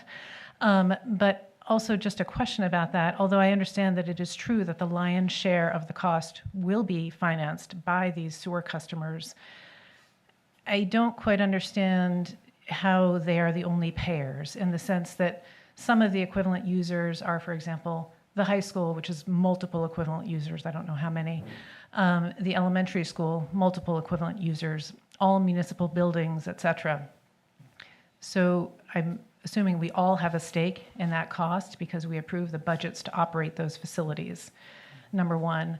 Number two, my understanding is that there's TIF financing built into this, and that is all taxpayers' money. It is not just the sewer payers' money. And number three, my understanding is that with the extension, whether you are connected to the sewer or not, any of the properties along that extension will be responsible for contributions to the debt service. And that's something that may not affect a huge number of property owners, but I would imagine they really care about it, especially on the stretch of 90, for whom I think that amount of money is going to be a lot to a lot of people. And I am concerned that it appears that the town's not being transparent about the extent to which everyone also should see themselves as having a stake in this. Are you still confident that it's appropriate to message to the community that only the sewer payers or sewer customers will be paying for this? Yeah, I mean, I think that's the fact. I appreciate the nuances that you've raised. We've never tried to hide anything about who will pay for this. I've actually spoken with folks along Route 90 who are in the category, and they view it as sort of an insurance policy because some of them are now realizing that their septic system, when they fail, it's a $20,000, $25,000 one-time shot to replace that septic system, and they don't always have that money as a lump sum, but to be paying the debt service on an existing sewer system that you can then just pay to hook up to the sewer is so much more affordable for those families along there. So I think it sort of depends on how you look at these issues. I think it's really clear that what's been sent to all town residents right now is very specific in that it states that only customers of the sewer are paying for this. And that's not the case. And I think that's really important. It was definitely not our intent to mislead. It was really to focus that the sewer users pay for it. People who are sort of in other parts of Rockport where the sewer isn't there and all will taxpayers, not pay for it. Right, and all taxpayers through the TIF and all taxpayers through what they fund in the municipal budget for all municipal buildings to operate and contributions to the school district, which I imagine is not a small thing, right? I mean, you know, in the bigger scope of things, obviously it is overwhelmingly sewer customers, but yeah, thanks. Yeah, and probably if you go to a restaurant that's on the sewer system, your prices are going to be potentially higher at the restaurant, and maybe everybody pays through that way. Right. I want to just follow up because I also had a comment about the TIF and about those numbers. I'm Martha White. I'm a Rockport resident, and I also want to say at our home, we're not on the sewer. We have 4 children who are on the sewer, one in Camden and 3 in Rockport. We have a business that's on the sewer.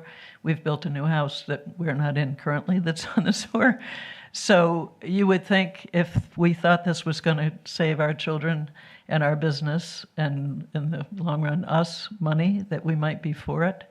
I think if you look at Scott's assumptions and numbers about how the numbers were crunched, you'll be persuaded if people are willing to just look at that. I think it's pretty convincing. But about the TIF, what I want to say is the TIF, and it stands for tax increment financing for anybody who doesn't know. The TIF that goes along with this new system is over $5 million. And everybody who's a taxpayer is going to be part of paying that TIF. And the way it works is that a TIF is essentially borrowing against future increases in property taxes, and those property increases are based on the idea that on Route 90 there would be property development like Richard Remsen and the Remsen cluster, which I'm actually in favor of. I'm also in favor of workforce housing. As Denise and I spoke before the meeting, we all want the same things here. We just have a very different opinion about the best way to get there. But that TIF is going to be shared by every taxpayer in Rockport to a great extent. And the point is that to have a TIF of over $5 million as part of this project is premised on the increase in property taxes. So you can't say you're going to do these developments without increasing property taxes, and you can't say you're going to have a TIF without sharing all of those town-wide. So I think we're all going to pay for this sewer, whether we're on it or not. And certainly if you're on it, you're going to pay even more so. Cheryl referenced... Can I just interject on that? Because many towns, I think the reasons that Camden originally was assessing all taxpayers for their capital costs for their Yes. sewer was this idea that the whole community benefits from the sewer. I agree with that. I actually think we ought to be doing that as well. We're not. I actually think we ought to And talk we're not- about we're not that set up that way, and before Camden we ha- talk about a Well, but $52 million Camden wasn't allowed price to- tag. Camden was not allowed to state, that it's not allowed to be that way, and so Camden did not understand. It's not allowed under our current arrangement with Camden. No, it has nothing to do with our arrangement with Camden. It's how we're organized. Yeah, part of the issue that Camden ran into, if I could just interject. just clear. So when the town of Camden was pursuing financing for their last upgrade a few years ago of their plant system, they had pursued that through rural development. And the difficulty they ran into was twofold. One, that their sewer rates were too low. Part of the reason being that some of that cost was coming from the entire tax base of the town of Camden. And so the remedy to that was to do just as we're discussing here, which is that needs to be a model driven by users. When this conversation of how do we build a model and how do we discuss this with the public, just as you had said, Martin, it's a bit problematic because there is a sense that that's something that the rising tide raises all the boats, right? And so as a community, if this benefits all of us, there should be some shared costs, perhaps. But rural development took a dim view of that idea. And in fact, we had asked, are there other communities who do the opposite, which is to fund it through the tax base or some other broader method of sharing that burden? And no one could come up with another entity like that in the state. So it was not from lack of understanding as much as it seems as though the game is not played in that arena. So it sort of cut short a lot of those conversations because I think a lot of people, as you, agree with that concept. I'm done. I don't understand any of what you just said. I do think it's a conversation for another time. I think it's another example of why we need a lot more information before we go into this.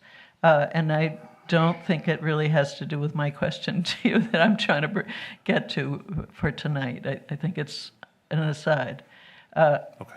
I do think there are different ways that towns do these models, and Camden obviously does it one way, we do it another way. I think if we co-owned a system, we could look at other models as well, but I think that's a conversation for another time.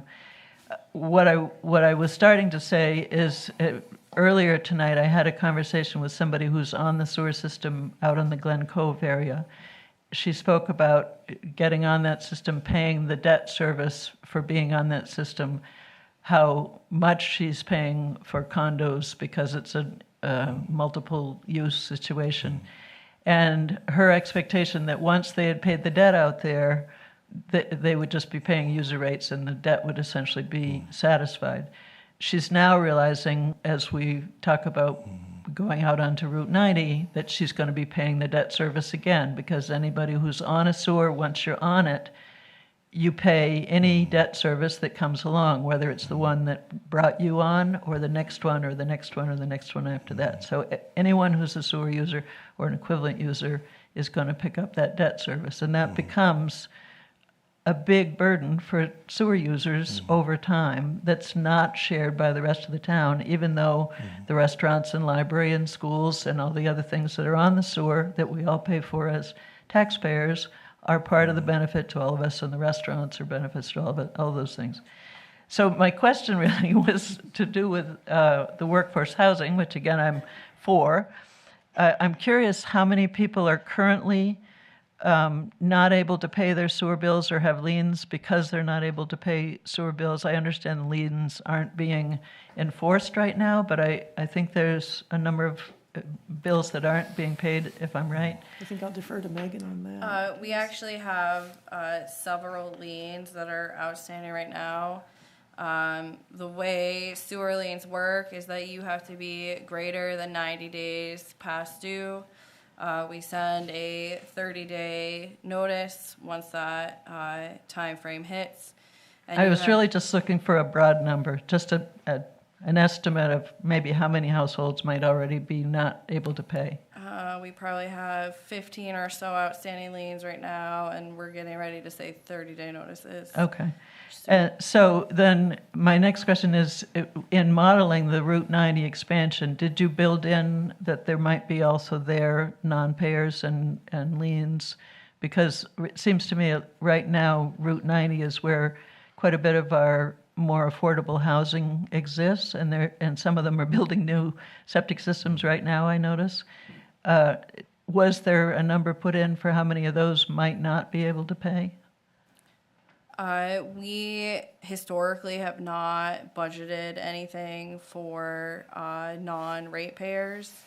In the 10 years that I've been here, we've only ever foreclosed on one house for non-payment of sewer. Right, but you may not get all the payers, is what I'm saying. And you may, I'm wondering how many currently affordable houses you may lose because people have to sell or go elsewhere when you're trying to bring affordable housing in. And my final part of the question is there anything to assure that the housing that comes in is going to be affordable? I know the Remsons have been working hard toward that. I also know the town and the state would have to do some things differently in order to help. The developers also have to be willing to not take full rate. I mean, are there any assurances or any restrictions or any subsidies that are being put in place to sort of assure that that's what might happen? As a town, there's only so many things we can do to encourage housing. We've got changes on our land use ordinance. I guess I've got Jan Rosenbaum, who's head of on our planning board. There are 15 articles up for vote. I've seen the articles on the ballot, yeah. Article number 3 and article number 15 Yeah. are about the sewer. Almost everything else in there is land use ordinance, which I sit on the planning board. Right, and I know Scott Gazelle does as well. That's right. And Yes. most of those changes were to bring us into compliance with the state's law, the new law, LD 2003, to make it easier to build more densely and more dwelling units per property. So yes, we are making every effort that we can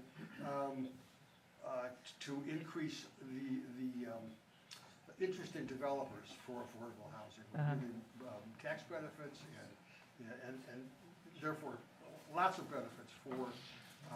So does that mean Rockport is giving tax benefits toward affordable housing? No. Not tax benefits. We're just creating things in the land use ordinance. I misspoke. It's not tax benefits. Okay. It's something like if you have a piece of property and you can build X number of houses on it, and you choose to have Y percentage of those be of a size and affordability rate, we would let you build then 2 more houses on that property. I see. So it's not tax. Creating rate. incentives It's to. an ability to build a little denser. Yep. Yeah, and sewer is obviously one of the things that we can do as a town, is to create the sewer that's essential for the density, I affordable got it. housing, because you need the denser housing to enhance Thank you. affordable housing. Thanks. Betsy? Oh, I'm sorry, Taylor. Excuse me. So I'm Taylor Allen, I'm a business owner, and I also live in Rockport with a woman who just spoke. It's the duo. So I'd like to comment on a number of things that have been said already tonight. First of all, I've been part of the vote no on 3. And we've been touting almost a $52 million expense for the town. And the reason we said that is because that's what's said on the ballot. I mean, that's what the ballot says, and that's why we said it that way. I'd also like to speak to the Camden issue that you all speak about in terms of Camden not dealing with their own septic issues. I think Camden has just spent $15 million upgrading their sewage treatment plant to the point that the sewage treatment plant itself is working very well. They're about to, or they're going to put forward a $12.5 million bond, primarily to treat, I think, the wastewater problems with a collection system on the harbor, which, as best as Camden knows, is where an enormous majority of the stormwater I&I, that's where it occurs, and they're serious about trying to deal with that particular issue.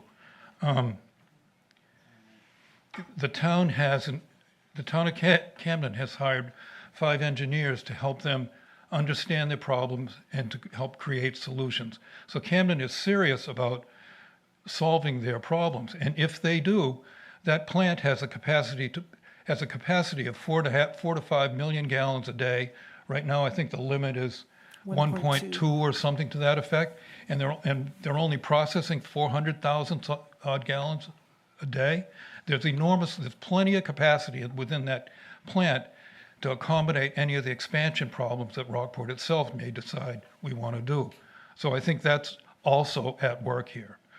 I'd like to speak to the rate issue a bit. My understanding is Camden charges Rockport the same rate per 100 cubic feet as Camden charges its own residents, which is a little under $10 per 100 cubic feet today, I believe. $9.95, I think. Yeah, something like that, right.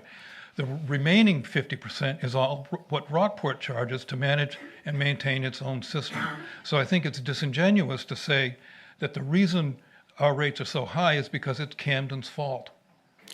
Well, I think just to clarify what we mean when we refer to that is that in Rockport, we pay for the treatment, we pay the $10, $9.95, 100 cubic feet, and the other portion is for running our collection system. Yes, that's right.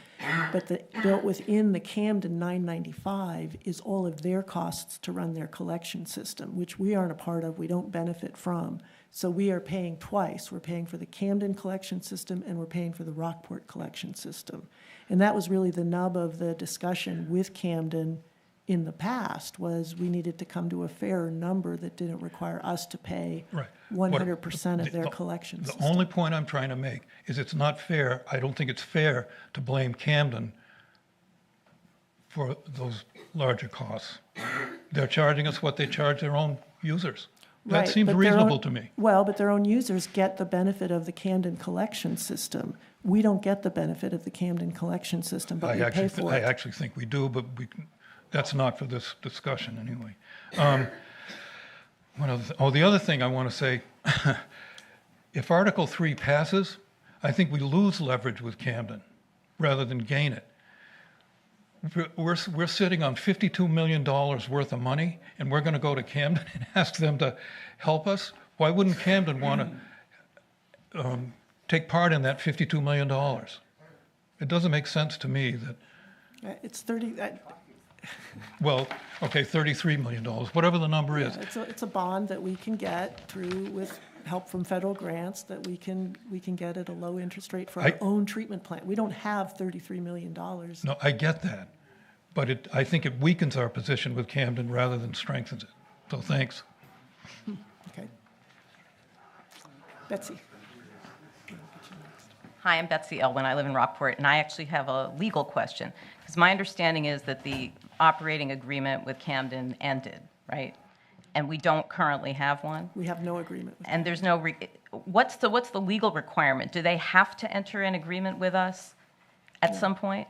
So basically the assumption, I mean, if we're going to talk about modeling, the modeling assumption of continuing to collaborate with Camden is based on an assumption that we're going to have some kind of operating agreement with them, which we don't have. Which we don't have. And in court mediation, they said they didn't want to have one with us. And then the other part of that is, as far as collaboration goes, if we were to go ahead with the bonding and build this plant, at some point, we do have separate, even though we all think of ourselves as one big happy community, Camden, Rockport, the local area, we all have separate forms of government, and we all have to raise money separately.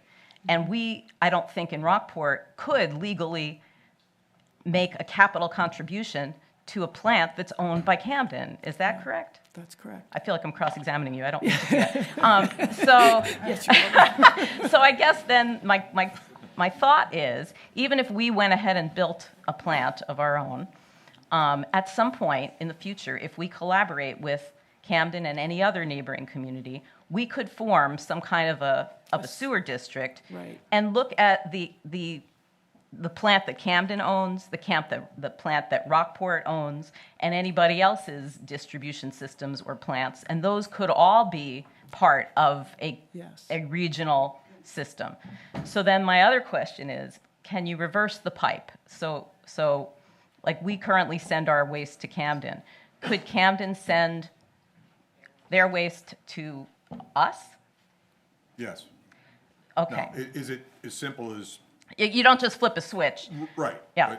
Yes. And the same thing, part of that is also the issue with the landfill pumping that I talked about, which is about the same value as Rockport. It's flow.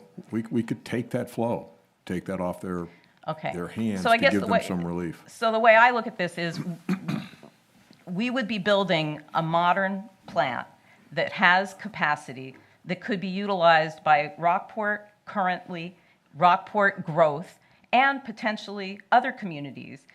Because like I have a furnace and a wood stove, which I really love because when the power goes out, my house is still warm. And I think it would be kind of nice if we had a brand new plant, and if something catastrophic happened in Camden and they couldn't use their plant, well, now we have some place where we could send it. And ultimately, maybe all the communities can get together and build one big happy sewer district.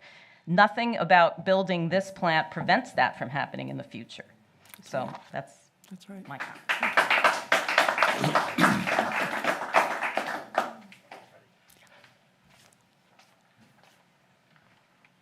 Hi, I'm Kip Wright, resident of Rockport for 5 years, and I was a resident of Camden for 15 years. Sat on the budget committee in Camden for 3 years. So the fact that this is all happening is saddening, considering that there was a big bond passed to improve that plant over there because it had capacity. So here we are in this crazy situation. Bothers me that I pay 3 times what I used to pay in Camden for sewage for probably about half the usage. So, again, another sad part. Those statements said, probably my biggest question right now is, when you consider your pumping station, your low point is right here. If you put a plant in down at the hospital, is that a new pipe that has to go down Route 1, or can the existing infrastructure be pumped through that was just added? It's a mixture. Some of the existing piping, yes, it can just simply be reversed. There are going to have to be some, installations of new piping. So the details are in the preliminary engineering report that's posted on the town website. Right. And again, if Brent Bridges were here, he could explain it more fully. But yes, most of it can be used, but yes, there will have to be some additional piping put in. But like from the pumping station here, there would have to be, a new pipe pushed out to Route 1 and then something Yeah, down. I'm not sure that it's between here and Route 1. It's more south towards Plants Unlimited, that area. Okay. But all of ours essentially right now flows here to the pumping station. That's what goes to Camden. Correct. And that's the majority of what's going to Camden is coming from this pumping station. It is. Okay, so that has to somehow get down to Glen Cove. Yeah, and that's all part of the costing that was done Right. for the new system. But you're correct. That's some of the things I talked about in terms of the plant itself.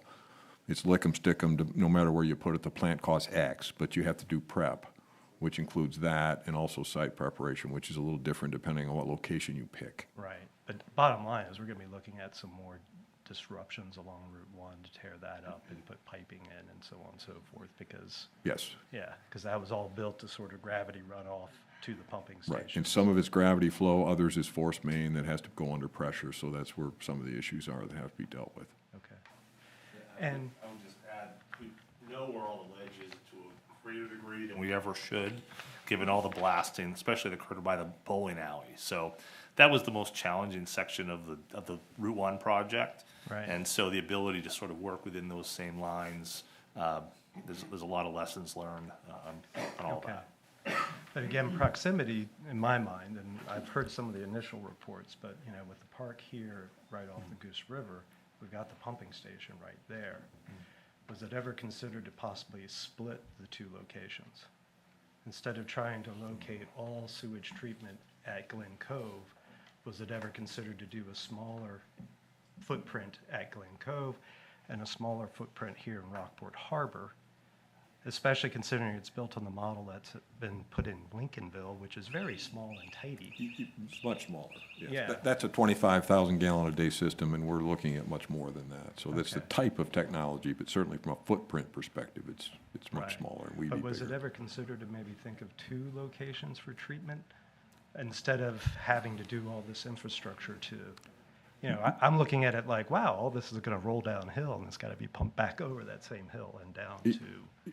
Yeah, no, you're right. And not explicitly, I mean, we looked at Kramer as one of the options way back when, and there's a variety of reasons, not just geotechnical, but also the fact that it's a park and that a discharge into the Goose River is not going to be permittable. The DEP won't let us. Okay. So we'd have to get the discharge line from, let's just say, the back of Kramer Park out to the outer harbor.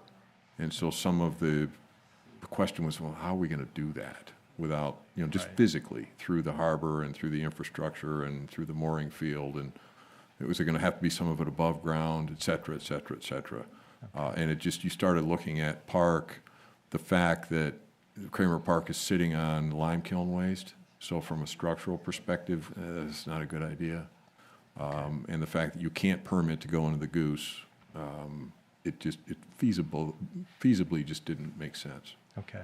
And then with the location at Glen Cove, though there was a plant there, as you noted earlier, and there's an effluent pipe, that's going to have to be extended. We can't hear you back there. Okay. So, There sorry. you go, that's better.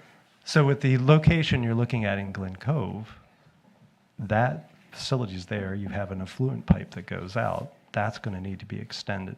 Yes. And that's part of the cost. But from a permitting perspective, are there going to be problems with the butters who, well, they don't want that in their backyard? Well, it's a good question. I think there is an existing right-of-way that gets us to the water. Okay, that's the existing line. So from a construction perspective, we may have to line the pipe between the hospital property, where it comes up, where it used to go, and the actual shoreline. And we'll have to move up from the shore just a hair in order to get it buried. Okay. And then we go offshore with it as far as we need to go into that, say, 15 to 20 feet of mean low water, of depth below mean low water. And that's a considerable distance given how flat it is out there. So that's not an easy solution, but the fact that we have the effluent line already to the shoreline, that's a giant advantage for the using the hospital. So you don't project that there would be I'll use a zoning or a property owner's rights issue there? Just a cost to get it out further? As the geologist giving you a legal opinion. Okay. But it is, I mean, when you think about this plan and the cost, let's say this is approved, and then it dies because it can't get that last piece. Well, let me give you another, so that's part of that 6 month that I was talking about, that, we're not going to start spending massive amounts of design money in the first 6 months until we deal with some of those issues, the transaction with Penn Bay, the right-of-way stuff, the effluent line, can we get it? We have met face-to-face with the DEP on permitting that location, and they're fine with it. I mean, there's constraints, but, they understand where we're going to take it, and they agree that's the best solution, all right? We also looked at potentially putting it in Public Works. The problem there is there's no access to the ocean. That's the high point, too. Yeah, exactly. So it's from an engineering perspective, that's why I had those sort of 5 things on that list, which was, location, technology, but also had feasibility and risk. So you have to look at all that and those individual factors, stuff you're talking about, that has to get worked out. And that's why we landed at Penn Bay. But make no mistake, that's the first thing we have to do once this is approved, is make sure all those, ducks are in a row that you're mentioning. It's not lost on us. And one last question, and this is more better explanation I'm looking for, is if this passes, it's been noted this gives better bargaining chip with Camden. But if it passes, it's green light to move forward. But at the same time, it's been noted, well, it could be a bargaining chip to help bring that back. I'm trying to reconcile, maybe I'm looking at this in a black and white. If you get the green light to go, you go. But if it's stated that it's also a way to get a bargaining chip, I'm trying to rectify how that happens in my head. I think it comes down to Article 15. Okay. If the voters approve that, we'll honor what our voters want, and we'll work with that process in Article 15. That doesn't mean we won't still be moving forward under Article 3, not full steam, well, I would call it full steam ahead, but full steam ahead, unfortunately, even if we're ready to get this going, means that there are these kinds of discussions. There are design documents that have to be drafted so that we can even go out for an RFP. And so there's a lot of time within that for the Article 15 process. If somebody, folks want to see that happen and vote for it, that can still occur. And so really our answer is that having Article 3 for the Article 15 discussions, we believe gives you the best leverage. Now, the Article 15 is not something the Select Board has proposed. That was our citizens did a citizen petition and wanted that on the ballot, so all of our voters can decide on that. All right, thank you.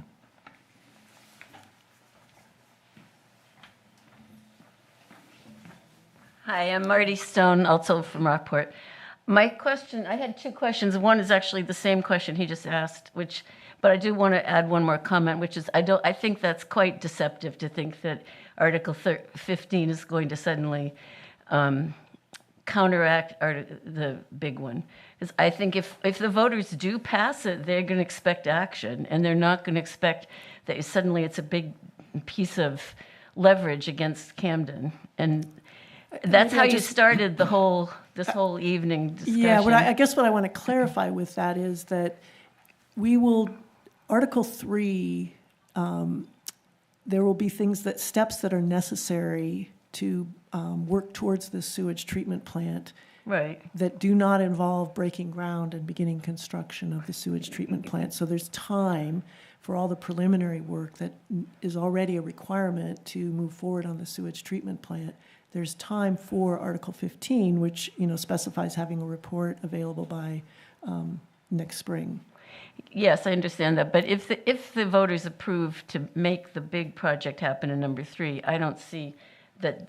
I think that's not a piece of leverage in terms of the ultimate outcome of the thing, personally. Okay. But also, I know it's late, and I just wanted to know, without going into a lot of detail, if you could say what percentage of the proposed 33 or 52, whatever way you want to look at it, how much of that realistically is likely to be balanced or taken care of by the federal funding and other grants? Is it a small percentage, or is it like 90%, or is it 2%?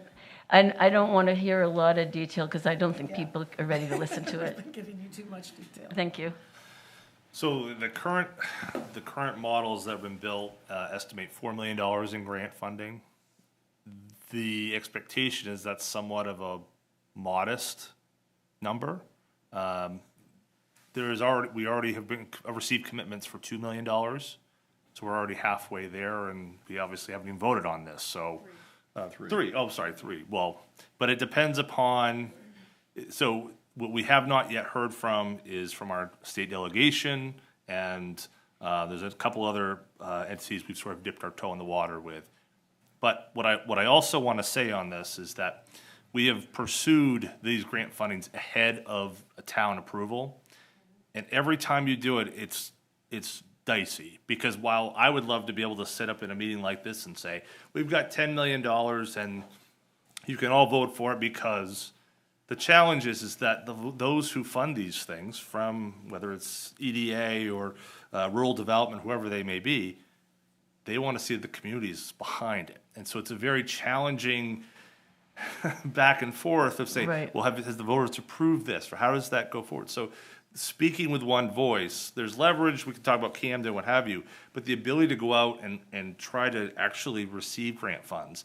There's a lot of interest. Our congressional delegation, twice in the last 2 years, we've been on the appropriation committee table in the Senate. Didn't make it to the end, but this was a project that was viewed very positively by the delegation, once by Senator King, once by Senator Collins. So there's interest in supporting our issues here. But really, if Rockport voters speak with one voice, that's the most important voice that they could hear in Washington. We can also do what's called a targeted income study out Route 90 to help fund just the extension portion of the project. And by doing that, Rockport's median income is very high. By doing it in the targeted income study, we then presume that we will qualify for a lot more federal grant funding than we qualify as a town as a whole. Doing the targeted income study of the people that would be affected by the new extension would help us qualify for that additional federal funding. But it's still, I mean, it's not like we're suddenly, it's going to magically go away. It's not going to be $33 million in Yeah. grants. Yeah. We're going to work hard, but, you know, if we got to 8 or 9 million, that would be good. Okay, thank you. Carol, sorry, do you have a quick? I just had a quick question based on what she said. I'll talk loud. Okay. So if 3 passes and the other article passes to work with Camden, speak to them, and so we speak to Camden and everything's great, we're gonna work together, but 3 has also been passed. Do we re-vote on 3 to negate it now, or how does No, 3, the real question comes up with what can be done in the time frame allowed under Article 15. You know, how confident, what do we have in writing, what commitments do we have from Camden, if that process works. But if the vote is past 3, and then we're gonna work with Camden, what happens? Well, there's going to be a task, the way Article 15, now this is only if 15 passes. No, what if both pass? Right, that's what I'm addressing. So 3 passes, we're going to keep moving forward in developing 3. We're going to, you know, Article 15 says that they want to have, you know, that they're, by town meeting next year, there will be a report. And so that process will work its way through. But at no point through that process would we pull what we're doing on Article 3 if the voters have approved it, because that's what we owe to our voters I know, who. so how do you determine which way to go if we come to an understanding with Camden but we have 3 approved? Where do you go? just don't pull the bond funding. So we would have to be You don't into. build a plan, even though people voted for a plan, but they also voted to work with Camden. That's what I don't understand. I'm assuming that if 15 passed also, and they worked with Camden, if the numbers came out so good that it would be cheaper to stick with Camden and all that, then that would take priority over continuing with If our own it was plan. a solid, I mean. Right, and so the other part of this is that, let's assume none of this happened for a second, and there was a new agreement that the towns of Camden and Rockport agreed to, a new interlocal agreement. That would be something that would be on the ballot for voters in Rockport to consider. If there was a municipal utility district, a MUD, which has been referenced in that Article 15, if that agreement was reached, that would need to come back to the voters to consider. So there's going to be, if the voters said on June 11th, we like Article 3, and on June 12th, the agreement was struck, the seas parted, and all was right with the world, and it was going to save everyone money, the board would have to put something back before, which the fundamental of what that would be, and that may undo some things, but well, I guess my point is, right now, you're operating from the perspective of Article 3. If there was some other alternate agreement, that would also come back, and we'd get to do this all over again. So, yeah. Thank you. Yeah. Real quickly, my name is Judy Bonzi. I'm a Rockport resident.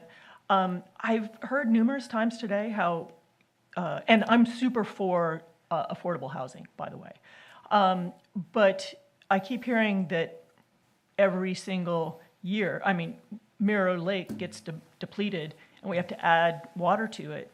So if we have all this additional density, where's that water going to come from? That's a really good question. And we met with Maine Water about 4 months ago. We went out and did a tour of the plant. I will say they are extremely competent with what they do. We're not dealing with people that it's not lost on them. So they understand the additional capacity issues. We currently take enough out of Grassy in order to fill Mirror. But that's a legitimate question. And that's one of the reasons that I've looked at the hospital to say, can we get 5,000 or 10,000 gallons a day out of your flow in order to give us excess capacity and not stress mirror anymore, okay? But that's certainly that's a very fair question, and that's why we've been talking about it. It's one of my major issues also with 3, because it counts on development of housing and expansion of users. And I'm just not sure that we have the capacity just in our water system to be able to accommodate. So the graph that you were shown, and some may disagree with this, but the way that those graphs were constructed with the Route 90 extension going out to 17, it assumes no new housing. No, it doesn't. I understand, Scott. 17 of your assumption information page increments by the equivalent of 35 new houses a year. Look at it. We'll look at that, thank you. We're not assuming any additional housing to go in. Now, will it be additional connections? Yes.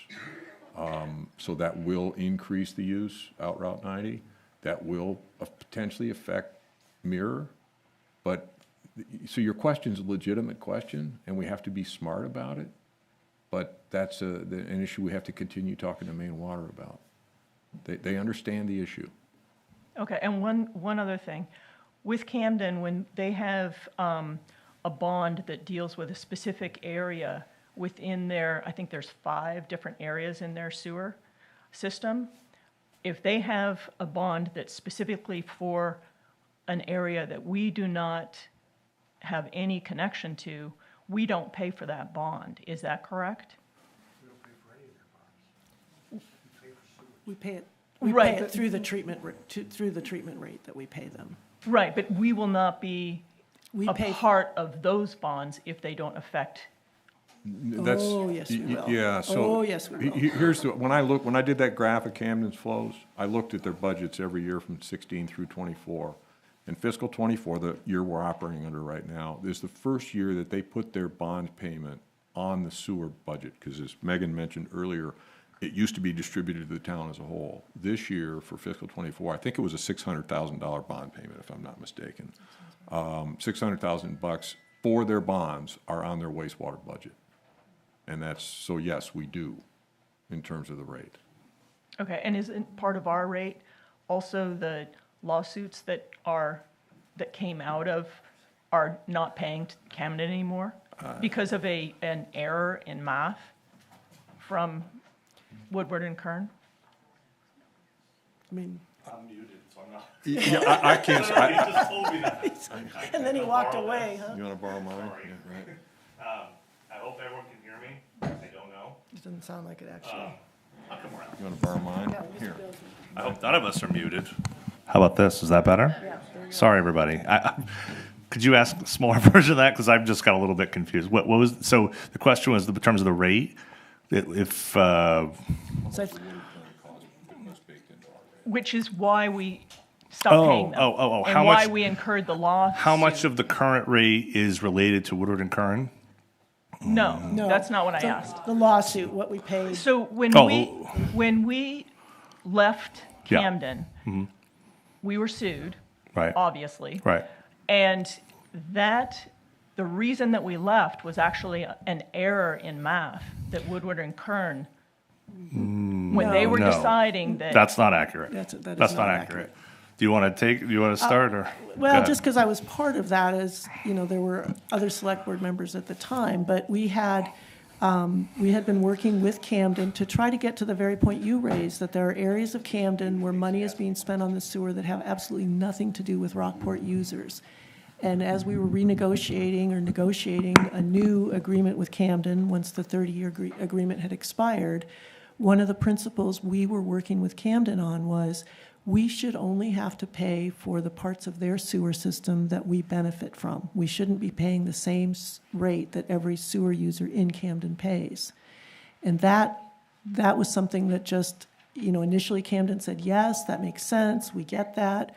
Pandemic hits, lots of weird things happened to everybody during that time, but eventually they said, no, you're going to pay the same user rate that everybody in Camden pays, and you know, that's all we're going to talk to you about. And so we came, you know, we kept trying to get their attention, kept trying to talk to them about what would be fair for Rockport users. So that's sort of the background on the question.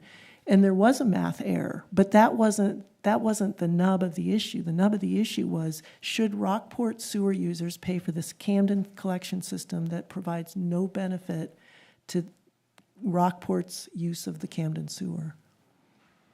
Okay. So we were trying to protect our users. Joan. Joan Welsh, yes, I'm from Rockport too. I just want confirmation that I'm thinking about this the right way. My understanding of the purpose for all of this is to help our sewer payments and make them as minimal as possible, and we all agree they're very large right now and may well be for a while anyway. The second is fairness about and fairness in terms of what we pay versus what Camden residents pay, and to assure a good system for our water that's going into the harbor, into the ocean. Those are our primary concerns, right? So if we pass both 15 and 3, and we start negotiating or having good conversations and trying to work out, can we really work with Camden? We're beginning to work towards our new sewer system. So I think the leverage for us is that Camden knows we're serious and that we need an answer from them, because we could stop our process of creating the new sewer system if, looking at the numbers, looking at both sides, what will benefit Rockport citizens and Rockport users, sewer users, the most. And to me, that's what it's all about. It's really pretty simple. I mean, this is a very complex system. It's a complex question about how it all works. But that's what it boils down to. And I think that, to me, is what the Select Board is trying to do. And it's not saying, no, we don't want to talk with Camden. I think we all do, and I think most citizens think what we want is the best we can get for Rockport citizens, and that's the duty that the Select Board has. Is that correct? That is, and actually that's a good way to put it, because that's the leverage that we're talking about. Is one of the issues for the last 5 years is we have not been able to get Camden's attention. And this way, at least, if they're at all serious about wanting to work with us, they'll see that there's a limited time that we are open to that and have the ability to talk and be serious about how to benefit our users and our community. So yeah. Okay, thank you. Hi, Sam Temple. I live in Rockport. I suppose I have two comments. I'll keep them brief. You know, one is as a business owner at a boatyard that employs 58 people, the development, you know, that's purported to be workforce housing on Route 90 strikes me as, you know, undesirable to my business. I think it's going to drive, you know, home prices up and, you know, taxes up in a way that will drive my employers, who are, you know, well paid for what they do, further from me, and it will slow down a primary commuting corridor. So that's one. The other piece is, it doesn't make any sense to me that Camden would act so irrationally, right? That we're here, we're willing to pay a lot of money for a system that works, and the way I make sense of it is I don't think it's true. You know, they've You've said, seen the graph, right? Bill's graph there. Yeah, the graph that shows that they're in violation, really, of their permit. Yeah, that I've also seen a letter from the town manager saying they'd like to work with us, and I've heard the same from Select Board members. So it doesn't make sense, and I think the way, you know, this measure is not the way to get their attention. You know, we got a lot of negative attention by underpaying a bill. And, you know, the way I would propose to get attention would be to, you know, ante up and, you know, come back to them and say, look, we want to settle our account We're all and- paid up. And then go on. We've paid up. We paid up last September, and they haven't acknowledged that. Do but we we've- not continue to underpay our bills by something like 15, 20%? Only, we pay what Camden, I think we July do. 1, we got an email from Audra Kaler from the town Don't of we owe them Camden. like 50 grand, something like that? It's an issue to do with the it's the 15% discount that Camden, their town manager gave to our town manager when it was time for us to develop our annual wastewater budget. But We got then an email we from made an their agreement town and then we manager. backed out of the agreement. No. Not true.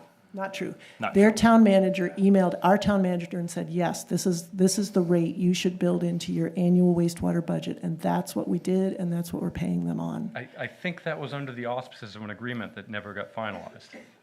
Nope, that's the email we had from their town manager authorizing or telling us that the appropriate rate to use in our wastewater budget would be this dollar amount, a discount from their $9.95. And that was approved, In their eyes, do we continue to underpay our bill? I don't know what's in their eyes. I mean, we haven't seen any concerns from them. We had at one select board meeting of theirs, 2 of their select board members said, yeah, this was the rate that we agreed that Rockport could pay. And 2 others said, well, it's not that much money. Why don't they just pay it anyway, even though we already agreed that they could pay the lower rate? Yeah. So, That's not John, maybe my you wanna- understanding. I'd like to jump in on this, if it's okay. The last official communication that the town of Rockport has from the town of Camden on this matter came in on March 28, 2022, which is regarding the underpayment of first quarter FY22 wastewater treatment fees. At that point, the town of Camden requested full payment at that time and the amount. They then requested a 90 days date of that letter to present a plan to the town of Camden, demonstrate how Rockport will remove all wastewater flow. This was part of the time when there was the discussion that the town of Camden would stop the flow of wastewater from Rockport into Camden along Camden Street, the Camden Street pump station. And then, hold on, let me just finish. Sam, just let me finish, because we talked about who's telling the truth here. I've got a letter here from the town of Camden that's laying out what their policy is, and nothing to the town of Rockport has changed since that point in time. The next thing I want to mention is that the third point was that further to the above, the town of Camden is requesting the town of Rockport implement a plan for removing wastewater flow from Rockport to Camden. This letter serves as commencement of a 4-year notice recognizing the fact of the expiration of the February 26, 1990 interlocal sewer agreement between Camden and Rockport. It goes on, and I'm glad to share it, put it on the website. That's the information we're getting.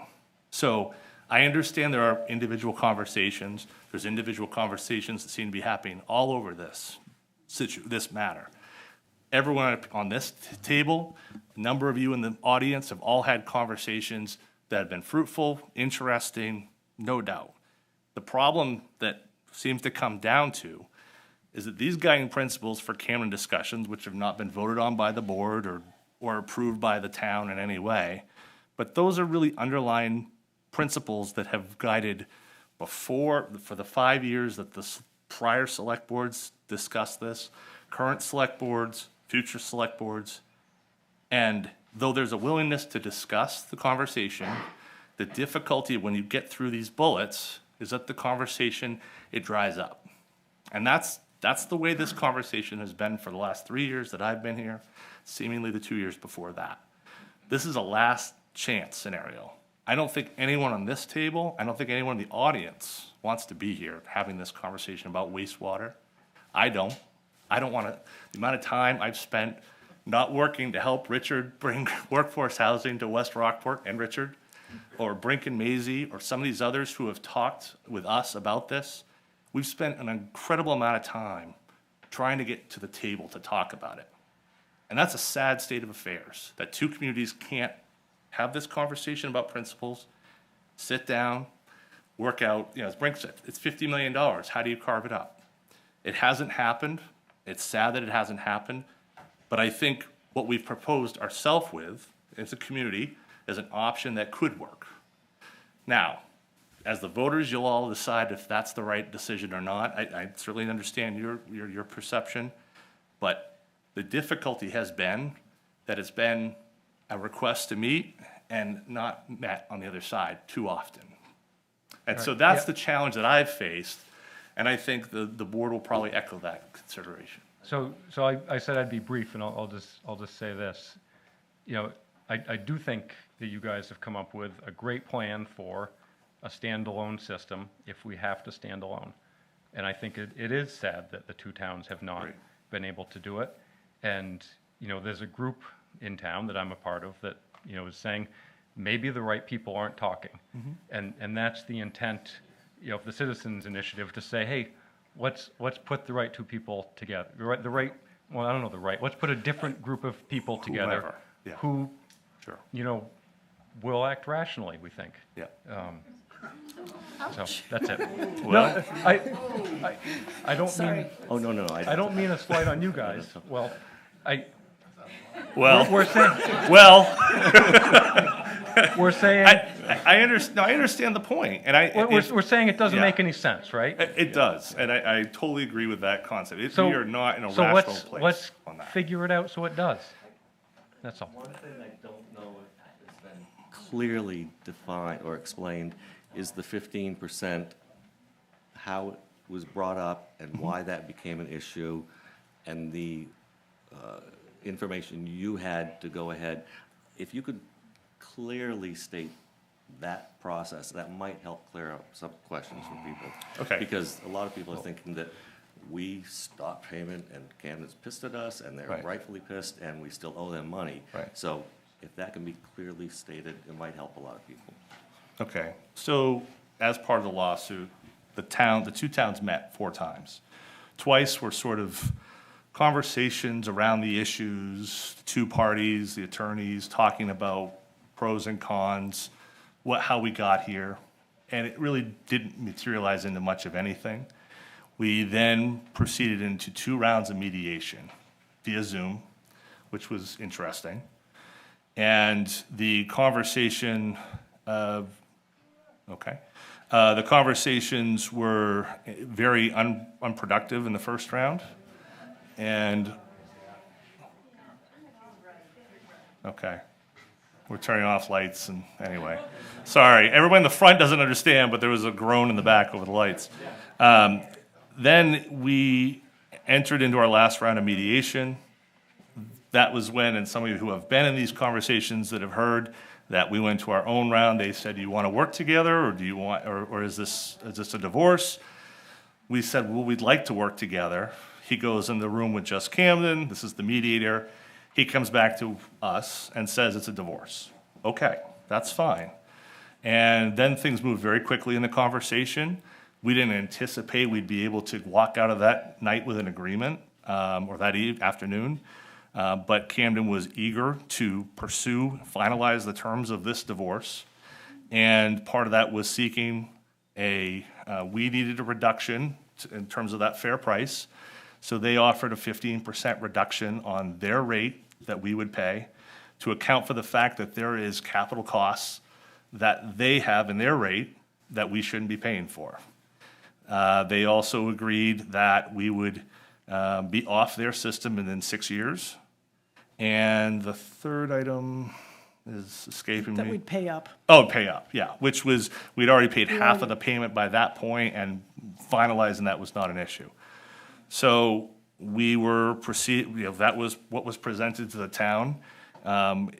If we were to continue, we were then going to enter a period of discovery, which would have meant tens of thousands of dollars for the town's taxpayers to fund a fight over this. And I mean, so we gave sort of some initial agreement to that, knowing that we didn't have the authority because the whole select board hadn't voted on it. But we said, frankly, their town manager was like, I just need to get this settled and I'll give you this 15% discount. And we're like, that's what we've needed for our ratepayers. That's great. They also wanted us off their system as part of that. But also in subsequent discussions within a month, John and Audra talked and said, we can do better than this. We don't need to get off, let's still find a way to work together. And then when it was time for us to do our wastewater budget, John reached out to Audra to say, what number do I use in our wastewater budget for Camden's treatment costs? And she gave him back the 15% discount number. She said, yes, that's the number that we've agreed on. That's the number you can use in your annual wastewater budget. So we did. Had an amazing meeting August 2nd with Camden, their select board chair, vice chair, town manager, both the same on our end. agreed we should work together. This is going to be wonderful. We can really, make common cause. Within a month, at their September 5th select board meeting, the town manager got up in front of the select board and said, well, the only reason we were going to give Rockport a 15% discount is because they said they were getting off our system. Now they want to work out an agreement with us. So I recommend that we take away the 15% discount. And they voted in favor of that. So we got penalized for wanting to work with Camden. Then we spent, Tom Hedstrom and I, the Camden Select Board Chair, spent that fall working back and forth to get things, trying to put things back on track with Camden. Tom was not at that September 5th meeting. We tried to get things back on track with Camden. We saw that on their December 5th meeting, they had wastewater on the agenda. So John and I both went to that meeting. First of all, they took a vote as to whether Rockport people could talk in a Camden meeting. Fine. Then they wouldn't let us talk for a while because we're just part of the general public comment. So wait, we'll talk to you. In that meeting, of the 4 Camden Select Board members who were there, 2 of the 4 said, well, we agreed to a discount. Why wouldn't we continue to honor that? And the other 2 said, it's not that much money, make them pay. So 2 of, they didn't take a vote on that and that, but that was the feedback we were getting. And again, it was sort of like we were being penalized for wanting to work with them. And, we got up and made some, just statements to try to protect our Rockport sewer users in all of this. But it just has felt like crazy land when you think that, of course, we should work together. And there are obvious benefits to both towns being able to work together, but that has not been the message we've gotten from Camden when we've actually tried to work with them. And I'll just say one quick word, because I know it's late for everyone, and maybe some other people still want to talk. But one of the issues that we could work very well with Camden on is EMS. We're not talking old sewer plants and new sewer plants and all of that. We're talking 2 towns starting at scratch with new EMS services because our existing ambulance service is struggling. So initially it was Camden asking John to come to their meeting to tell them about what we were working on so that we could all work together. We like nothing better than that, and it makes so much sense in the EMS world. So that happened. Then we start moving forward because we're watching our ambulance service potentially being a case where they can't respond anymore and are already having problems in responding with appropriate personnel and appropriate equipment when people are making these calls. So we move forward, and it's on our ballot that we will be running our own ambulance and our own EMS service. There'll be some break-in periods, and we'll sort of ease that in. Tom Hedstrom and I, again, I met with some of their other select board members, and they said, we can't talk with you about sewer, that's just a non-starter, but let's talk EMS. Let's get a meeting together of the 2 select boards. Great, we love that idea. We got 4 dates from Camden about potential dates they could meet with us. I spent all afternoon on the phone with our select board members, finding out who could do what dates. We landed on a date that worked for everyone on the Rockport side. I emailed Tom and I said, great, we're all set for this date. And he responded back and said, great, we're good. 2 days later, I get an email saying, we've got conflicts, we can't do that meeting. Let's schedule another one, it was just, we can't do that. I then have another lunch with Tom, and we say, this is crazy. We really need to get this EMS stuff going. And we're in budget season, and we sort of want to be working together if we can. So we do the same drill again. We get available dates. I spent an afternoon getting everybody caucused on the Rockport side so we can meet on the Camden selected date.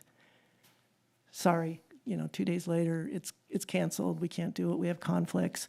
The next thing I hear is we're going to have our own meeting internally, and if you want to participate by Zoom, you can do that.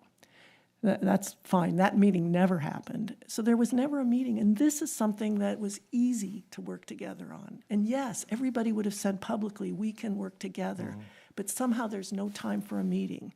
There's no time to get together. And this is not a knock on any of the individuals in Camden. This is just, on the sewer side particularly, this is just not a priority for them. Their sewer system's working fine. Their costs are going to go up, as ours will, because of these capital upgrades they're making to the collection system. But that's just the reality. And again, we'll continue, and if it's a question of getting different people to meet with different people in Camden, which is what Article 15 provides for, if the voters approve that, that's what we'll do. Now, I don't know what's happening on the Camden side, because they don't have an Article 15 on their ballot, but that's not our issue right now. So that's way too much said, and I just sort of in response to Michael. I think that helps clarify in a consistent manner. A lot of information. Yeah.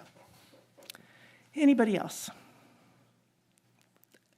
Well, this is democracy in action. This is so impressive. I know we don't all agree, and there are some really strongly held opinions on this, but here we are trying to work out, as a town, a very complicated, tough issue for us, and that involves our future. Maisie? I want to thank you, the very thoughtful people, for all of the thought you put into this. Hours and hours and hours of work. And you're all very,